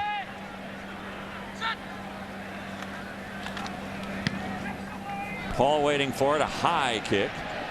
He'll signal for the fair catch and grab it at the 22-yard line. So we've got a timeout here with 7:27 left in the 3rd quarter. The Huskers still leading it 31-3. Oh, looks good. A little tailgating action here in Lincoln, Nebraska. Ooh. Do they deliver? Those are good-looking steaks on the grill. Well, here at Nebraska, sold out again. And it's amazing, the over 300 consecutive sellouts. And a lot of people just, oh, well, it's another sellout. No, that is an amazing streak that Nebraska has going, and who knows how long that will last, for years and years to come. Yeah, they're going for their 500th win in Lincoln today, and played majority of those at Memorial Stadium, but over the years, 500 wins in this town, so that's pretty impressive to get that today. Nebraska starts on offense at the 23-yard line. And the give here to Halou, and he has stood up after a gain of about 4. JoJo Dixon, the linebacker, came up to make that stop. You see 306 consecutive sellouts. Great tradition, great fan support. Just one of the marquee programs in the country. 85,732. They say the 8th largest crowd in Nebraska history. They knew you'd be here, Dave, so they came out for you. Gain of 4, 2nd and 6. Martinez, look out. Trying to wiggle out of it and then throws the interception. Shiloh Ko with the interception. Ciavi'i with the pressure from the outside. There is a flag on the play. Well, Taylor Martinez probably trying to do just a little bit too much here. He does see the backside corner blitz. It's a blind cat blitz, and so that's what's going to come on the pressure and cause him to not be able to step into a throw and try to elude that pressure, trying to throw it away, but gets in trouble for it. After the interception, personal foul, face mask, defense, half the distance to the goal, first down. That'll take it down to about the 12-yard line. Well, we haven't talked a lot about Shiloh Ko for the defense for Ko here for the defense, but he's one of their better players. You see the backside blitz there and gets him, and Taylor Martinez trying to throw down the field, but Ko does a good job staying underneath, and he's one of their best defensive players. He's an all-WAC performer as a safety, and good job of bringing down the football. Second turnover for Nebraska. 1 fumble, 1 interception there for Martinez. The first interception he's thrown. And we talked to Sean Watson yesterday. He said, look, the kid's still on a learning curve, and he'll learn from that. Straight through the gut. Nice run up the middle by Deontay Jackson, the leading rusher today for the Vandals. And Nebraska has really done a good job of protecting their end zone here over recent weeks and recent games over the years, and good job of running the ball inside by Idaho.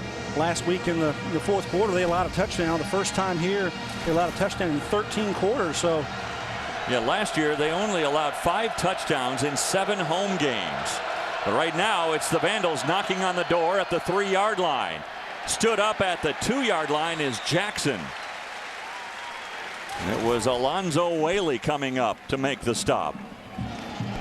Good stick there by the linebacker, stepping up in the hole. Alonzo Whaley, number 45, watching the right side. He's trying to stick into the hole there. Bingo. Whaley, who says that Will Compton is like a blood brother to him. He had to step in for Compton last week after Compton went out with a late injury. Well, 2nd and goal from the 2. Enderle, play action into the end zone, touchdown, Idaho.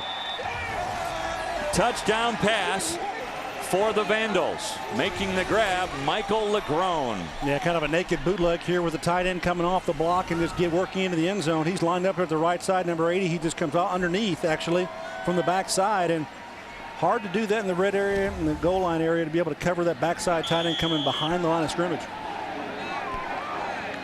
So the Idaho Vandal crowd, or group you might say, that's here cheering on the Vandals celebrate that touchdown. And the second half belongs to the Idaho Vandals. Some sloppy play by the Huskers here in the second half. After the interception, a quick drive and a 2-yard touchdown pass to Michael Legrove. When you look at the turnovers today, the turnovers forced, Idaho has forced 3. They have 7 points off those turnovers. Nebraska with 3 interceptions today. Zach Potter of the Jacksonville Jaguars had 2 receptions for 33 yards with his longest reception. Well, here is Martinez trying to do a little bit too much, Gary, and then it results in the pick. Yeah, that's what happens sometimes. You make those plays and you want to pull that one back and put that in the memory bank, so don't do that again. But Shiloh Ko doing a good job of bringing the ball down. This turns into 7 points here for Idaho. You're going to punch that ball in. Good job, misdirection there, a little boot pass, and Idaho capitalizes. Now they had that same situation early in the ball game, missed a field goal, so didn't get anything off of points there. But so they're only 7 points on the 3 turnovers they have, and really kind of the difference for Nebraska. They've got the 21 points off turnovers. You know, one of the things that Nebraska prided themselves on last year was their execution, especially in the second half. Now for the second straight week, Bo Pelini is going to have something to be upset about with his team. They've come out kind of flat here in the second half. Well, it's one of those things that coaches talk about. It's attention to detail and every little detail, and you've got to do your job and make sure you're doing what everybody's supposed to do. And sometimes you make an unfortunate player mistake, and it costs your whole football team. And a lot of that's on the quarterback, on the growth and maturity of it. You don't take care of the football, and it turns into 7 points very, very quickly. So Idaho scores here with 5:23 remaining, and a little bit of concern here too for Taylor Martinez, noticing over on the sideline, getting a little bit of treatment on the right hand. See him over there on the sideline and just not really sure what they're doing to him. Maybe that's a cold sick or something, trying to cool it down. He got banged a little bit on that wrist when he threw that last interception. And the kickoff goes into the end zone. Here comes Marlowe. Across the 20 to the 26. Nice run back of 27 yards for Tim Marlowe. Taylor Martinez back in the ball game here for Nebraska. It's probably not an issue with a little bump there. So Martinez comes out with the Huskers starting at the 26-yard line, 27 officially.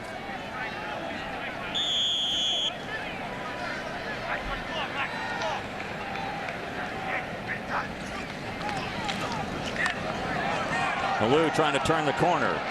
Spins forward for 10. Nice run by Roy Halou Jr. Good job here on the offensive line on the right side. They're just getting a push, and they're winning that corner. Watch the right side here get around, and they get some pressure and they get up into the second level. Roy's just turning the corner a little bit early there. Doesn't have to go all the way around the edge because of good blocking on the right side, and he does a little extra work there at the end to get a couple extra yards. 11 yards on the carry, 96 on the day for Halou.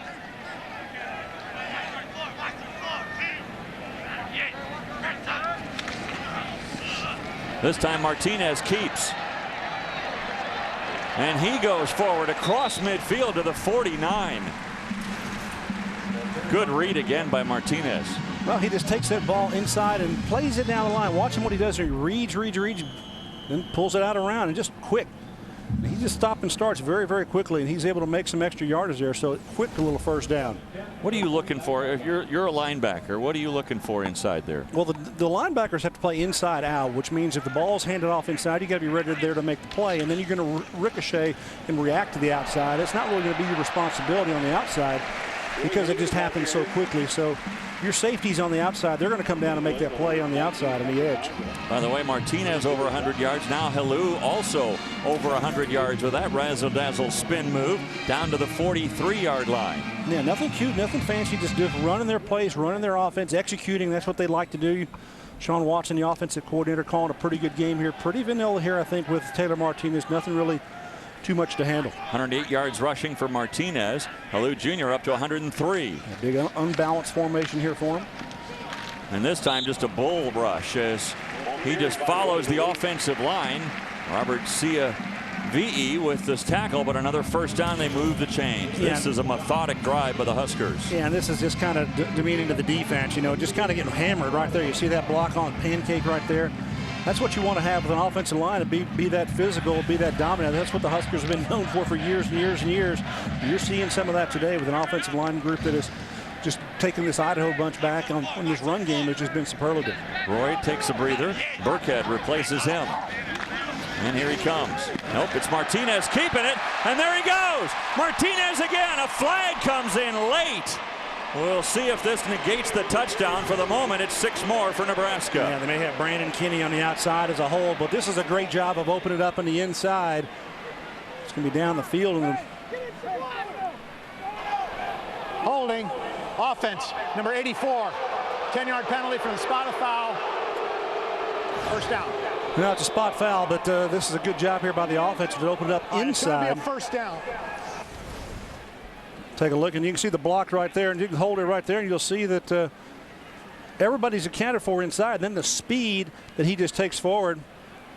Penalties right here on the outside. That's going to be with Brandon Kinney right there, getting a little left arm there on that shoulder. Otherwise, it's another touchdown for Taylor Martinez. That's the 8th penalty of the day against the Huskers. So it negates the touchdown run. Still, Nebraska has it. First down at the 23. Martinez again looking on the option, keeps it himself, takes it down to the 19. Boy, big stick in there by Grimes. Yeah, Grimes, good job. You got to lower your pads, young man, coming around that edge, because there's some defensive players who want to lay the wood to you. Watch this, folks. Boom. That's a rare, solid hit on Martinez. It really you alluded is. to Yeah. it before. The elusiveness of Taylor Martinez. Doesn't allow himself to get hit, and he seems to be able to find a way to get through those cracks.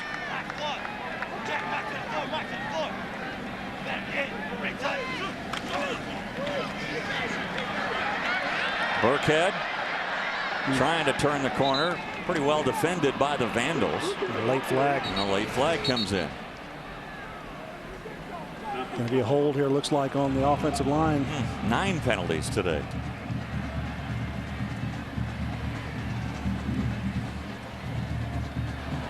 Holding.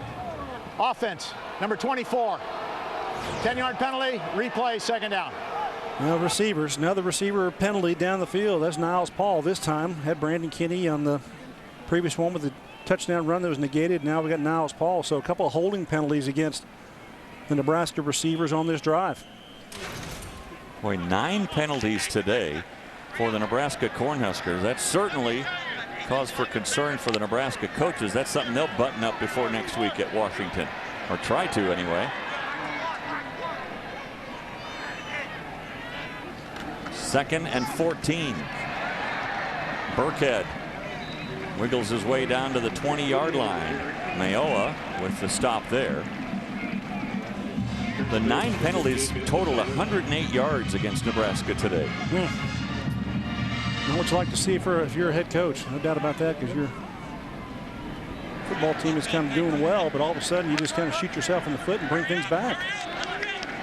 Ballou is back in the backfield on 3rd and 7.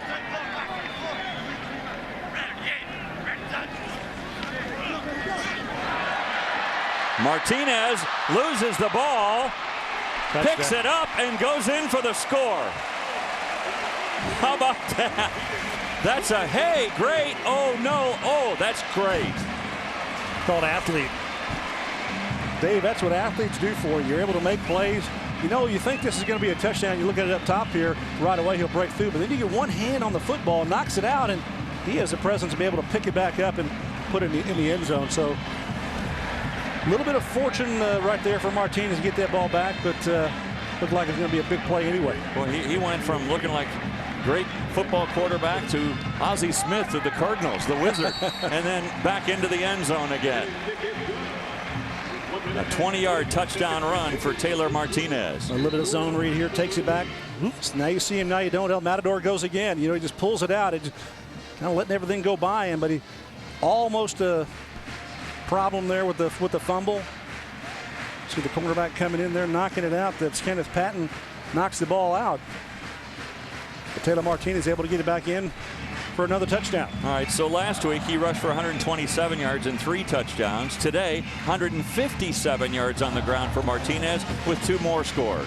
Well, that's just a huge day, and we've seen him make explosive plays. That's a pretty impressive drive as well. Just under 4 minutes and capping it off there with the touchdown run. You know, this offense, the way they're running it here, they're growing, and there's going to have a little bit of some inconsistencies along the way as you continue to grow. You've got, you know, new center there. Things are changing up front there. You got to get Caputo in line, and I think he's going to be a good one. And I think the health of Ballou Jr. and able to run very well back there, and Burkhead, a little change up, and Martinez. Those are 3 weapons just running the football that defenses are going to have to contend with. Gary, you'd have to say many more weapons this year for this offense than they had a year ago. Yeah, you take Niles Paul and Brandon Kinney, those guys, throw Mike McNeil out there. Good receiving core as well, so a lot of good things happen on the offensive side. Now it kicks it to the goal line. Look out. Changing direction, McCarty. Nice little change of direction there, but still didn't get to the 20-yard line. Anthony West with a good play defensively. You know, still going with Nate Enderle here. I'd suppose for Idaho, I don't really see a reason why to bring him out, but Brian Reeder, who's a junior quarterback, could just, you know, get some more time, get some reps under his belt, perhaps here in a situation. But he played last week in that ball game. They won 45-0, so Enderle is coming back into the ball game. It's late here in the third quarter. I think that probably in a lot of times when you're down like 31-3, like the Vandals were at halftime, you say, let's go play the second half and let's pretend like it's 0-0. And if that's the case, it's 7-7 here in the second half. So Enderle stays in. A little misdirection. He gives it on the end around and a gain of about 5 on first down. Good run coming around the corner there by Cama Bailey.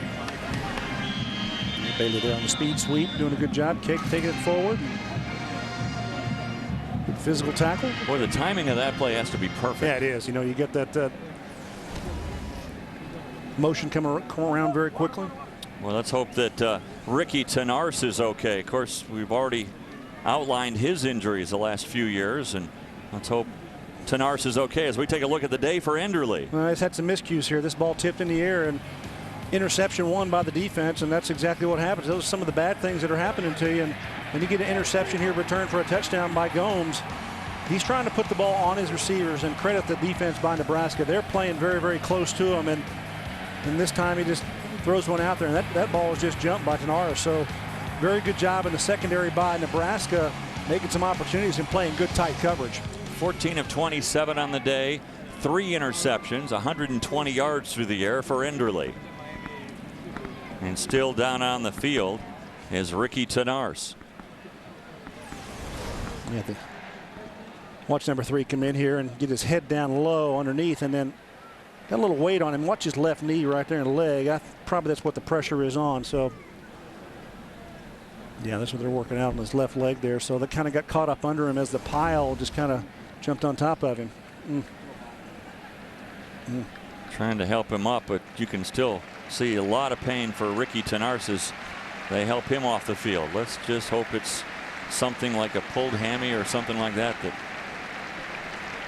won't be anything crucial, because remember last year he missed the second half of the season with a knee injury. A lot of weight coming down in those piles, and you kind of twist it the wrong way, and that's usually what happens. I hope for the best for Ricky Tenarce. Well, after a gain of 5, 2nd and 5 for the Vandals. Deontay Jackson is behind Enderle in the backfield. Jackson has rushed for 62 yards today.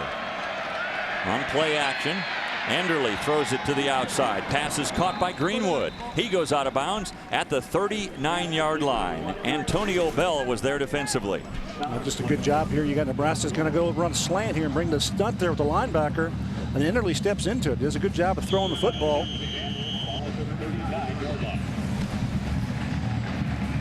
Haven't seen a whole lot of those good spot throws here by Enderle, because this Nebraska defense has been so good today.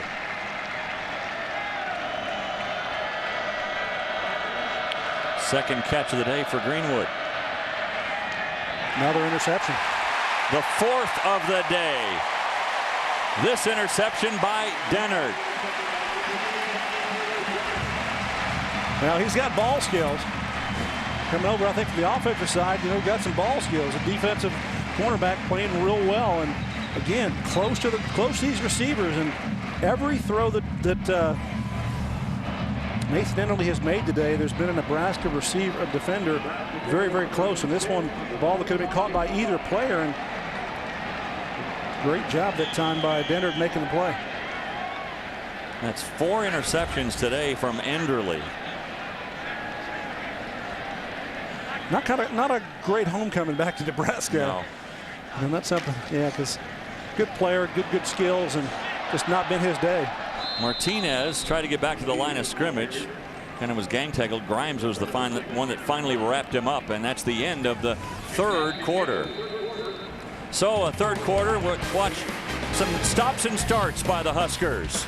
A couple of turnovers each for each team. 7-7 in that 3rd quarter, but Nebraska with a commanding 38-10 lead as we head to the 4th quarter. Well, welcome back to Lincoln, where the Huskers have a nice 38-10 comfortable lead over Idaho in this ball game. And talking to Bo Pelini about his offensive group, very, very pleased with his offensive line performance so far early this season.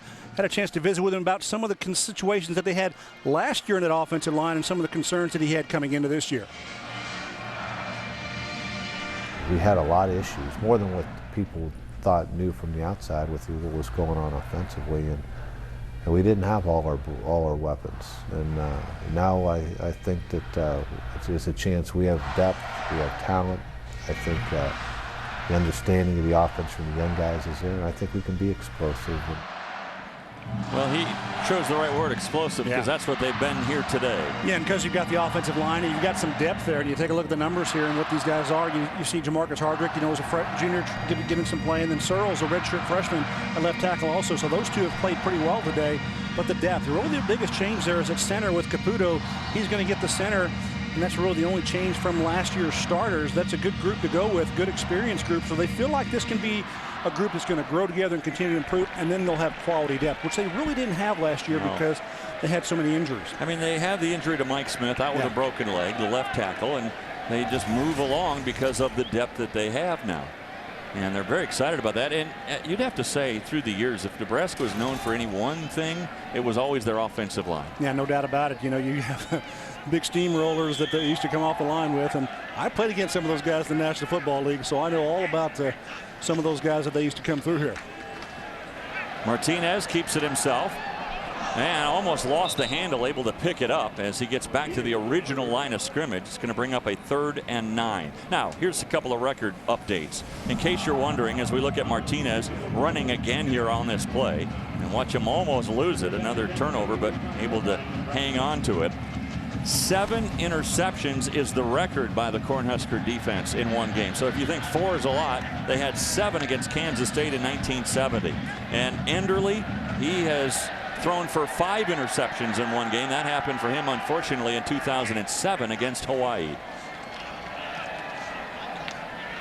Pass across the middle, and hanging on to his feet, Kinney, but never could really get back upfield. So pretty much kept going down the sideline and maybe even lost a yard to the 40-yard line. Never had a chance to really get going north or south. He's always coming across the field and never had a chance to turn left. Go, turn left, turn left, turn left. Just couldn't find a spot to get there, and finally knocked him off his pegs. And he needed to be like a NASCAR driver. Just make a left turn somewhere. Turn left and good things will happen, right? So the punting unit comes out. Henry, who averaged 43 yards per punt last week, punting for the first time here today. Excuse me, second punt of the day. The other one he pinned into the corner, remember, at the 10-yard line. This one probably inside the 15. It'll still be a good one inside the 15-yard line. Let's see where they mark it. It'll be marked at, at the 17 is where they'll mark this one.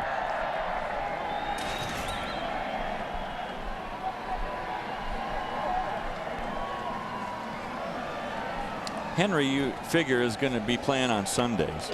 It's rare for anybody to play in the NFL as a dual threat as far as a kicker, a punter and a kicker. Well, the only thing about Henry is if he's going to play at the next level, obviously as a kicker he's got the tools to be able to do that, but you really need to be able to kick off as well, and he hasn't been able to do that. They've always used a dual combination here for that, so that's a skill he's going to need to develop, and there may be a team that has a punter that can do kickoff duties that could draft him and just use his skills as a place kicker. Well, as this action rolls on here in the 4th quarter, let's update things from Lawrence. Of course, the Jayhawks with an embarrassing loss last week to a 1AA opponent. How about this? Leading with 7:30 to go in the 4th quarter, 28-25. That's good news, really, for Nebraska fans because Turner Gill is the head coach of the Jayhawks. No doubt about it. You got some things going their way this week. Last week had some turnovers. Did not play very well in any phase of the game, and I know that Turner Gill addressed all those things with his football team, getting a better output today. Could pull up a huge upset today with this game against Georgia Tech. McCarty stays on his feet before West can wrap him up, but they're going to move the chains. This ball is marked up at the 30 or 27-yard line. Yeah, that game last week with Kansas, the only game that the Big 12 Conference, any team in the Big 12 Conference lost last week. So 11-1 over the stretch. That's the best ever week in the Big 12 Conference against other opponents. Well, it's actually a little shy of the first down marker. And now we're going to have a timeout taken by Nebraska. I think Nebraska thought that was a first down as well, and instead it's 3rd and short, and they want to get the right personnel out on the field.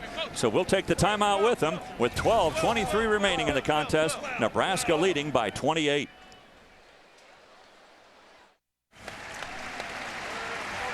Boy, here in Nebraska, when they tailgate, I mean, they bring it all. This is an onion slicer. Getting ready to make some, or is that a potato? That's a potato. Oh, making some curly fries. There you go. Oh. Well, this Nebraska crowd kind of sitting on their hands a little bit here, as not a whole lot has happened in the second half. It's 3rd and short, though. 3rd and less than 1. Remember what they did last time in this situation? They spread things out and they had 5-on-5 and they just let the running back go. Now it's going to be a little tighter because you're going to have a defender who's responsible for this receiver. He's walked in. Little change there. You see how he's doing it there? Enderle, he gives it up to Jackson. Still a good read by the back. It was a good read. He's able to get one. I'm a little surprised, though, they don't just go with a quarterback sneak with Enderle being as big as he is. Well, that means you'd have to move the big guys in front, and well, Jared Crick's not easy to move in either. It's Baker Steinkühler, so inside you see that pressure there, and that backside gap there. You just had to have that opening when everybody comes down. Good job by the back. So a fresh set of downs for the Vandals. Pitch back, and on the reverse, little razzle-dazzle. Didn't fool anyone, especially didn't fool Jared Crick. Wow, what a play. Well, double reverse, pitch back to the quarterback.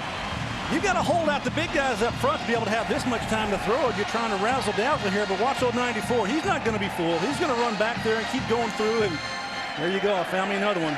It's lunchtime. A loss of 18. The second sack of the day for Crick.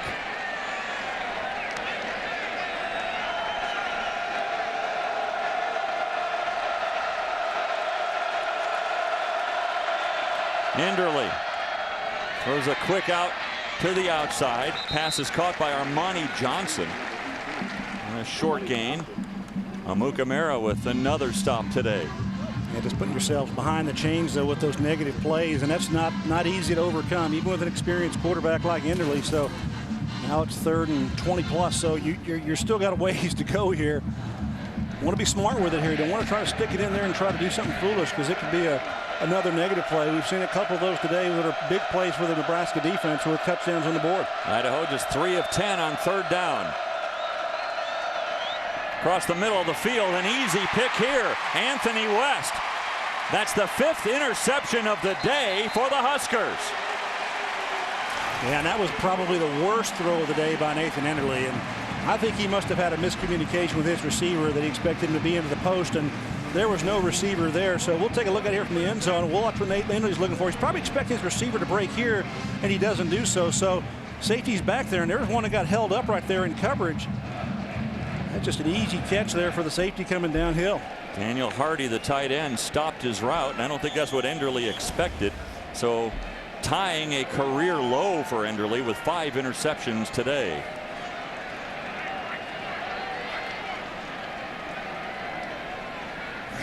Cody Green now in at quarterback for the Huskers. Pitch out here to Paul. And he's able to get something out of nothing, maybe gained a yard out of all that. Yeah, that's that triple option opportunity there. You give it inside, you don't take that, you pull it out, you go around as a quarterback, or if that's not there, you pitch it. And we saw Taylor Martinez do this when pitching, but he's a little more speed, a little faster around the edge, and it worked a little quicker. How's Paul just back there on the backside, just stepping back and ready for the pitch. Actually a gain of 2, 2nd and 8. Cody Green was outstanding last week, 5 of 6 through the air for 66 yards and a touchdown. Trying to draw the defense offside. Give here to Burkhead. He goes around the right side and able to pick up a couple of more. Aaron Grimes was there. Mayoa also there. Idaho still going to the football here, doing a good job defensively, trying to slow these guys down. And Cody Green getting in the ball game, and last year he came in and played, I thought, pretty well for Nebraska with the opportunities that he had as a young player, and now he competed for the starting job with Zach Lee and also with Taylor Martinez this season. Relegated now to the number 2, the backup in his sophomore campaign. So he's still a pretty steady guy that I think that if need be, they'd be able to put in the ball game here and get good production out of for the Huskers. The swing pass to Burkhead. He was trying to reach for that first down marker. Looks like he's going to be a little bit short. Shiloh Ko forced him out of bounds at the 12. That is a yard short of the first down marker. It looks like they may be going for it here. You see the throw, and Burkhead turns up trying to get that first down, and maybe a little bit short. Looks like they're going to bring in the jumbo heavy package here to try to get this first down. So a fourth down and 1 yard to go. This is the first time this year that Nebraska has tried a fourth down conversion.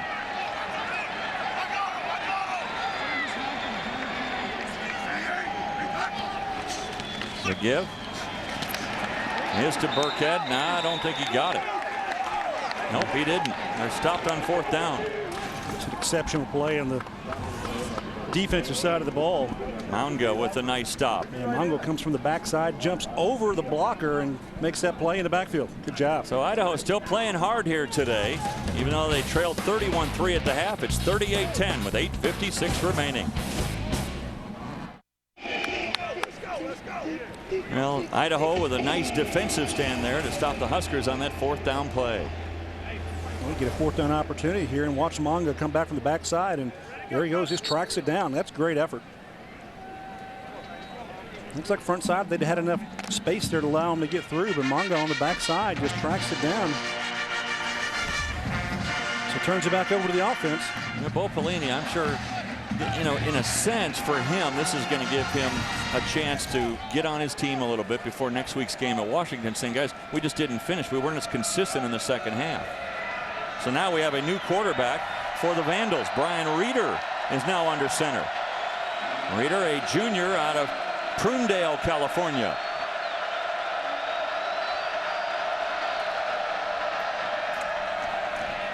And the give is to Jackson.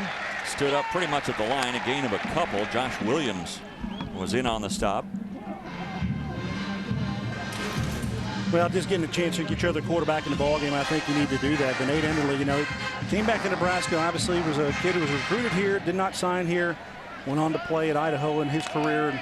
Big 6'5" kid. I think there's still bright days ahead for him. I think he's got a future, and when he gets into conference play, he's going to be able to lead this team. This Nebraska football team is one of the better teams in the country, you know, rated number 6 coming in this week. So, you know, I think he's going to hold his head high. Did not have a great day throwing the football. Had some bad things happen to him on the defensive side of the ball with some interceptions. So, overall, I think the Nate Enderle probably going to have better days ahead, and just kind of needs to fold this one away and say, hey, you know, we'll move on from here. What was it that said you can't go home again? Tough homecoming here for Nathan Enderle with 5 interceptions today. That ties a career low for him. He did that against Hawaii a couple of years ago, 2007. So now Brian Reeder after that first down. Pass caught there by Johnson. Reeder was 4 for 9 last week for 88 yards in the Vandals win. Look out here. Down he goes. Big hit by Terrence Moore. Almost as if Terrence Moore comes through the offensive line almost untouched. That's how quickly he got back there on Reeder. On the left side, it's kind of just a swim move up over the top, and boom, there he goes. Beat the right tackle.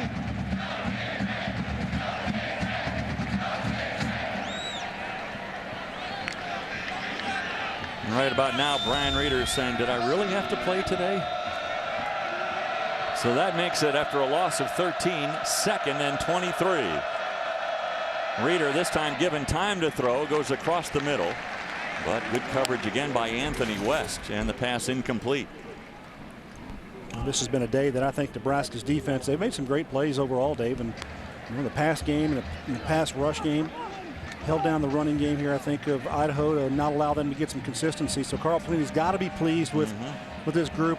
You know, maybe not the most consistent effort overall in all phases, but the communication has been improved. They had some of those errors last week, and they're still a team that is still young. They're trying to grow some players into positions, but they've made strides today, and I think the secondary has really played very well.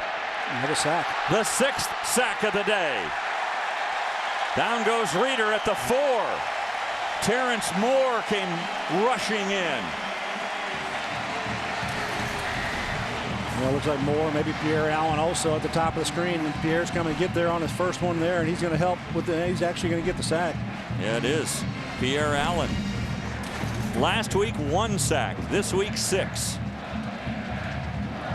Well, you got a team that's trying to pass the football and trying to do some things. And, you know, when you can pin your ears back and really rush at them, that's not an easy thing for an offense to deal with. And Gary Carl Pelini told us yesterday, look, we don't try to do anything fancy. We just bull rush. We come at you in waves. And when the quarterback gets a little bit antsy and tries to get out of the pocket, that's when we sack them. Yeah, you got to get off those blocks, and they're strong enough to do that. They shed those blockers and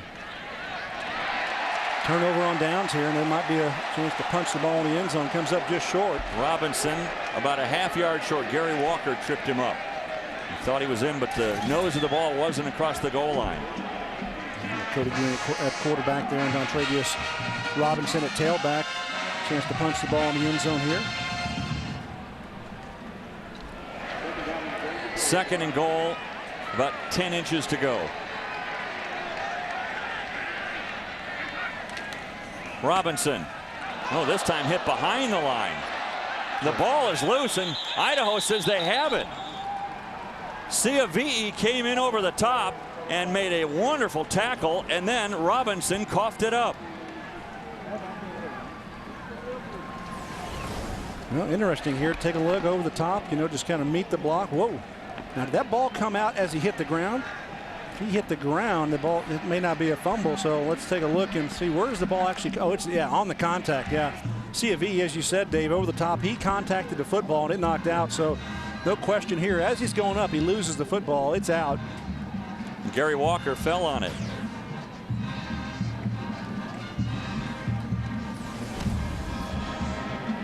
Fourth turnover for Nebraska today. So even though they've had 5 interceptions, they've also turned it over 4 times themselves. Yeah, but the defense for Nebraska really, I think, has kind of been the story today. They've had a lot of good things happen for them today, and you know, we're going to see them roll out there again here. But the defensive numbers today for the Black Shirts, so much better. They do allow 10 points, but you know that touchdown was after an offensive turnover deep into their zone.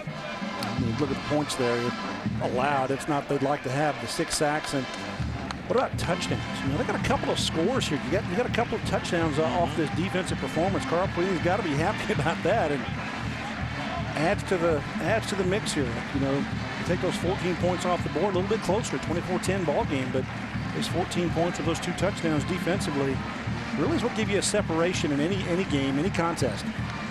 You know, here in Nebraska, everything's going to be closely scrutinized, analyzed, and all of that by, well, the entire state, really, and Husker fans throughout the nation. Yeah. And, you know, these coaches, they know that. I mean, everything's going to be digested in a certain way. So how is this going to be received in Husker Nation? I think it should be, you know, received well, because you're trying to get early in the season. I think a lot of coaches are like this. They want to see growth of their football team. They want to see growth in all areas. The inexperienced players get a chance to get some repetitions, and you want to be able to grow as a football team. So these are the points off the turnovers. That's a story here today for Idaho and Nebraska.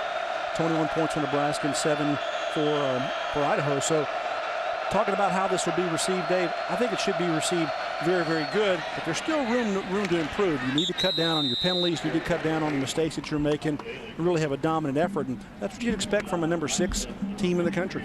Kemba Bailey with the run, just to get out of the shadow of their own end zone. Bo Pelini, I'm going to take a word that he has used a couple of times, sloppy. Yeah. I think here in the second half, sloppy would be the way to describe, especially the offensive side of the ball. Yeah, it may be described as sloppy, not hitting on all cylinders as they did early on in the ball game, and just made some huge plays. But you know, overall as a team, it's a team concept and how you do things. And sometimes the offense has to pick the defense up, and likewise the defense picks the offense up sometimes, and that's how you win football games. Reeder tucks and runs and slides, and boy, that could be close to a late hit. Terrence Moore came in, and after Reeder slid to a stop. A little bit of a flyby there.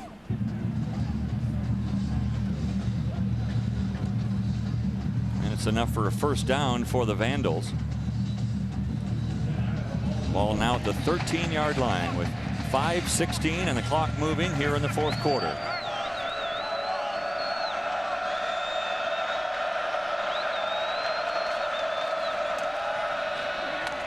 Change of direction. Bailey still on his feet, and then lost the ball momentarily. Josh Williams stood his ground on the corner. You got all second team unit players here for Nebraska on the field, and a caused fumble. Watch that, Williams knocks it out, and almost a good fortune there for Nebraska. Lucky he's able to pull that ball in for Idaho. Man, almost the 7th turnover for the Vandals. And certainly when you're the underdog, the one thing you can't lose is the turnover ratio, and they have today. 6 turnovers for the Vandals, 4 for the Huskers. Pass, it was on target, but right through the hands. The coverage, though, is absolutely stunning for the Huskers today. They are right there with them, stride for stride. Osborne with a nice defensive play there. Yeah, one of the corners or defensive backs that they like a lot, have a chance to get some players in the game or get some experience. Terrell also there. So now this brings up 3rd and 9.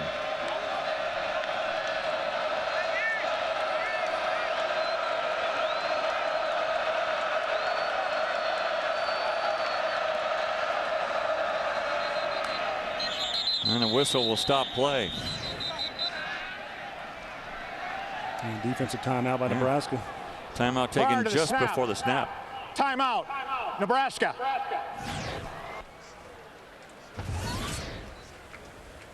Second timeout used by Nebraska here in the second half. One of the things that has always been strong for the Huskers is an unbelievable walk-on program.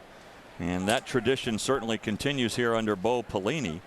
You look at Austin Cassidy, a walk-on, walked on in 2007. He holds on the field goals. He is also a backup safety. He's played in all 14 games last year and had 8 tackles. Yeah, another player also, Mike Caputo, the number 58, the starting center, was a walk-on and originally, and they said, hey, he's pretty darn good. We get him on scholarship pretty quick. So they welcome the walk-ons here in Nebraska. It's been a great tradition. It's been a great fertile opportunity for them to develop young players and get them on the scholarship and get them here playing football for them. Cassidy, a quarterback in high school, but moves to the defensive side of the ball here at Nebraska.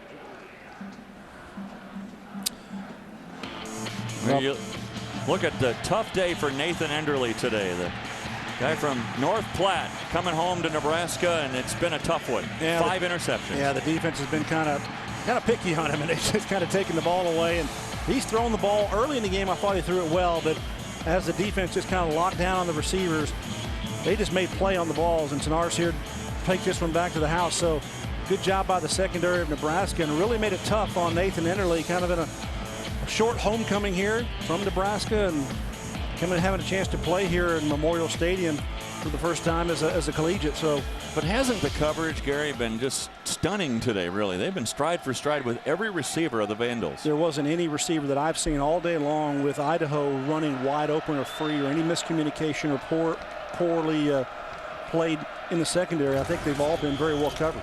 Enderle was joking around earlier this week, said, well, the entire town of North Platte's trying to come to Memorial Stadium, trying to get tickets.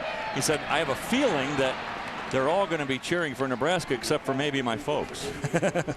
You'd have some of that, I think.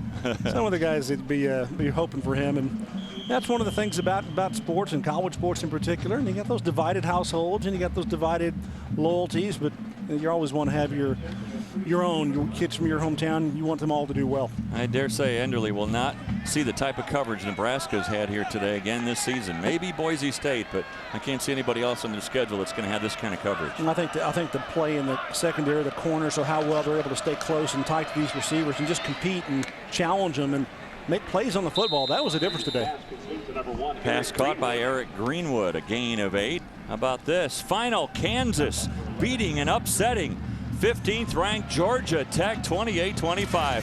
What a turnaround for the Jayhawks. Well, Turner Gill, I tell you, he must have done a lot of good coaching this week because he got his players ready to play. I watched a little of it at halftime in there on the monitor, and they were playing hard. They punched one in the end zone, so I was happy for that bunch to get a win, and really didn't have a good outing the first weekend of the season for the Jayhawks, but hey, maybe they're back on track. With coming into that game, who would have thought they could pull off that upset today in Lawrence? I mean, to do that is absolutely amazing and erases what happens last week. Brent?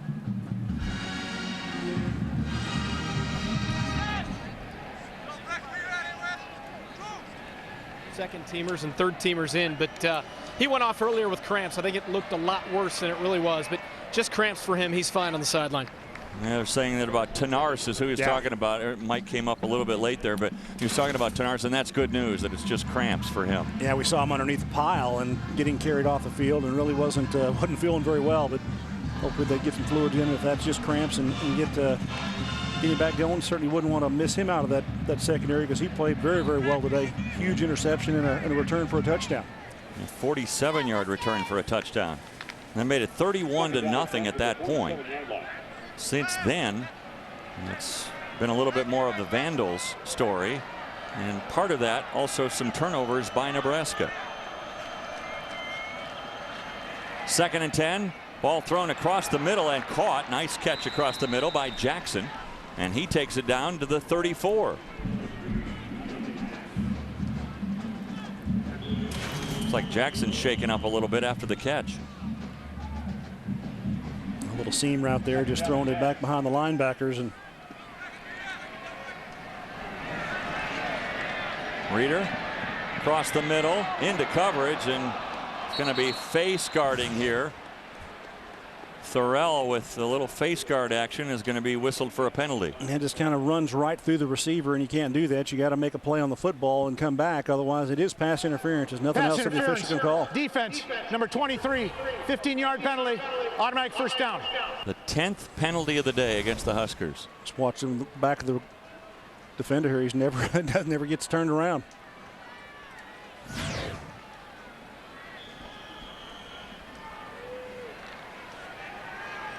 That's an easy call for the back judge. So after the penalty, it marks the ball at the 19.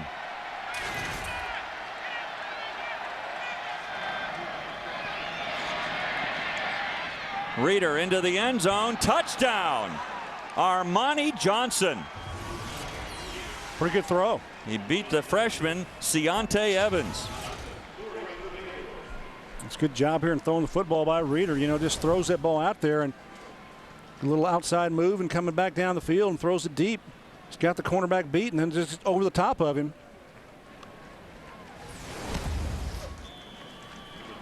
So Armani Johnson, who scored a touchdown last week, gets another one here.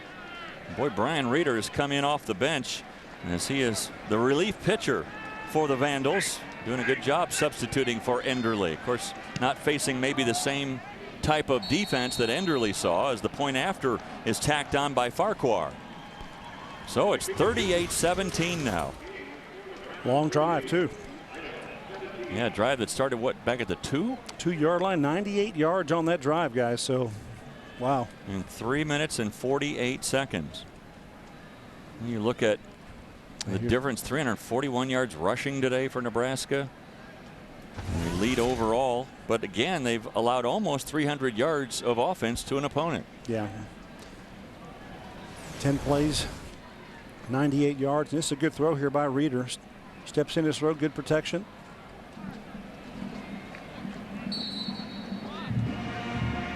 This drive helped a little bit by a couple of penalties, but that's a perfect throw.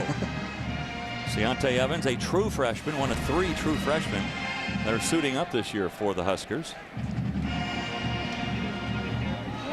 So back to the drawing board a little bit for Carl Pelini on the defensive side of the ball.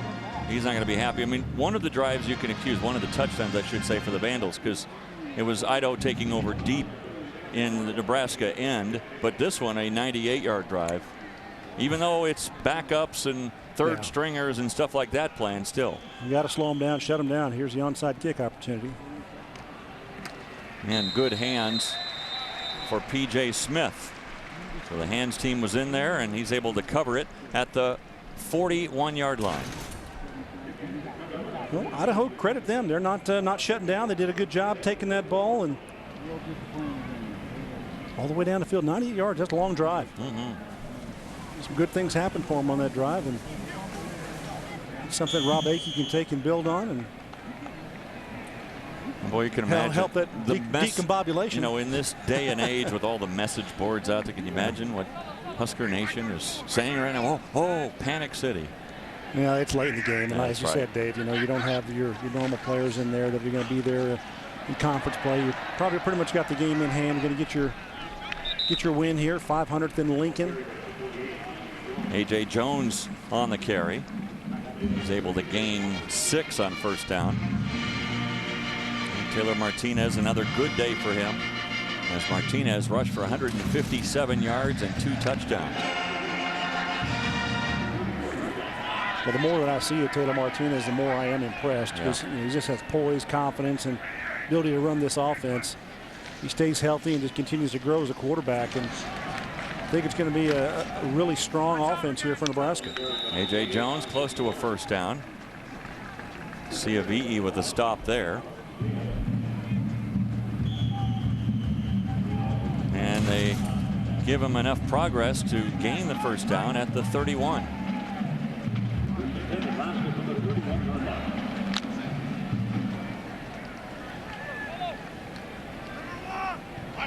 Cody Green takes the snap. Good rush up the middle for A.J. Jones. Well, one of the guys that had a little big input here on this program is Ndamukong Suh, and he's made a little commitment here to the Husker program, $2 million worth of commitment. And all these players have iPads in their lockers, and he's going to do a big improvement in the locker room as well. So Ndamukong Suh giving back, and he gets his first NFL start this weekend. I know Husker fans are going to be wanting to watch him.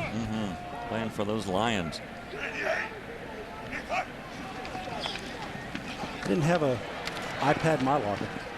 Didn't have iPads when you played. Did they have computers back then? They were just starting. Oh, okay. Just starting, yeah. 123 iPads, plus he donated $2 million to the weight room.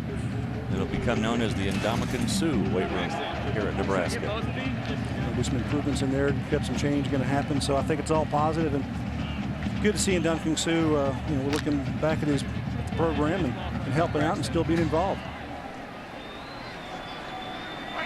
Lester Ward now in there, dotting the I. Cody Green keeps it and is hauled down at the 22-yard line. And that's the last play of the game. So the Nebraska Cornhuskers go to 2-0 on the year. Bo Pelini will go back to the drawing board. A lot of things you have to like about what he saw today, but a few things that you don't like as they get ready for Washington. Yeah, they'll have to clean up some things there, no doubt about that. You want to be consistent. But I think as you get all your players in there, you're going to play a full ball game with all your starters. You're going to see a different level of play. But I think overall the offense really played very well today. Obviously, Taylor Martinez continued his development as a quarterback. Defense, huge plays, though, with the turnovers. So Nebraska wins this one by the final score of 38-17. We'll be back to wrap it up from Lincoln in just a moment.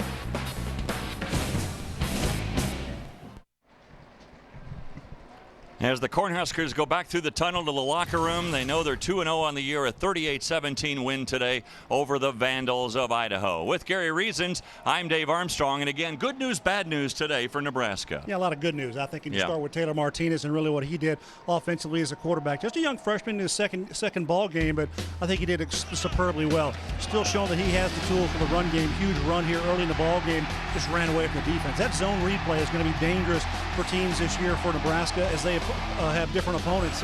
But he did try to make some little bit of struggles here. This time trying to throw under duress, and the defense comes up with an interception. So he's had some growing pains there offensively, but overall the defense offensively he had enough good plays to his credit to really outshine anything for him. And that last play, both a good play, a bad play, and then back to a good play again.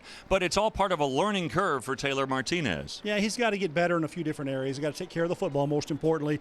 Got to understand what you need to do with it and get rid of the football. Got to have that clock go off. He did have that one sack in the ball game where he had a backside blitz, and he really didn't understand where that came from. It caused a fumble and a turnover. So some things happened poorly for him, but I still think he's growing, and I see a bright future for him. All right, now on defense, Gary, I think you got to take it as a positive because they created so many turnovers. They had 5 interceptions on the day today. Now, they did give up the long touchdown or long drive in the last quarter, but that was with a lot of third stringers in there. I think overall the defense played pretty well. And they played well, and they played well early. That was the most important thing. And the turnovers, I think, were the big difference. Nathan Enderle, the quarterback, for Idaho really didn't have a very carefree day. He had a lot of pressure, and he had a lot of close coverage, I think, by the secondary for the Huskers. They did a good job, and turnovers, those were the key. A couple of touchdowns by the defense, interceptions returned for scores. Gomes gets this one here and get it back in the end zone, and then you're going to have Tanaris here take one.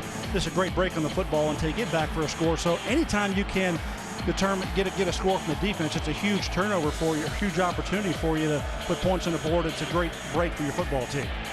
So when they pick Enderle 5 times in this game here today, boy, Nebraska has to be happy about that. All right, it's one thing to say what we think about what happened on the field today for Nebraska, but it's a whole other thing to hear it from the head coach. Bo Pelini is standing by with Brent Stover. All right, thanks a lot, Coach. Overall, game 2, you get the win. How do you feel? I didn't like the second half. I mean, I thought we played a good first half. The second half, that was sloppy, careless, undisciplined football. I'm not happy with it. But what are maybe numbers 1 and number 2 things that you want to get done this week in practice? Fix ourselves. So that's all we got to do. We put up a lot of yards, and we put the ball on the ground, and we played careless, and obviously the penalties hurt us bad. So, you know, we just fix ourselves, we'll be fine. Are there 1 or 2 players on the defense, though, that you were pleased with? Obviously, you got 6 turnovers and 5 picks. Defensively, we played well. We played very well defensively. You know, I mean, that last drive, you can throw that out. And then, you know, we had our backups in there. But defensively, we played well. Well, congratulations on the victory. Appreciate the time. Thank you. So the Huskers go to 2-0 on the year with a final score once again from Lincoln. Nebraska 38, Idaho 17. Today's Nebraska-Idaho game, an exclusive presentation of FSN pay-per-view. Our next pay-per-view telecast comes your way week 4. Huskers take on South Dakota State. Check your local listings for game time information. For producer Tim Pabst, director Tom Williamson, Brent Stover, and Gary Reasons, I'm Dave Armstrong saying good afternoon from Lincoln, Nebraska.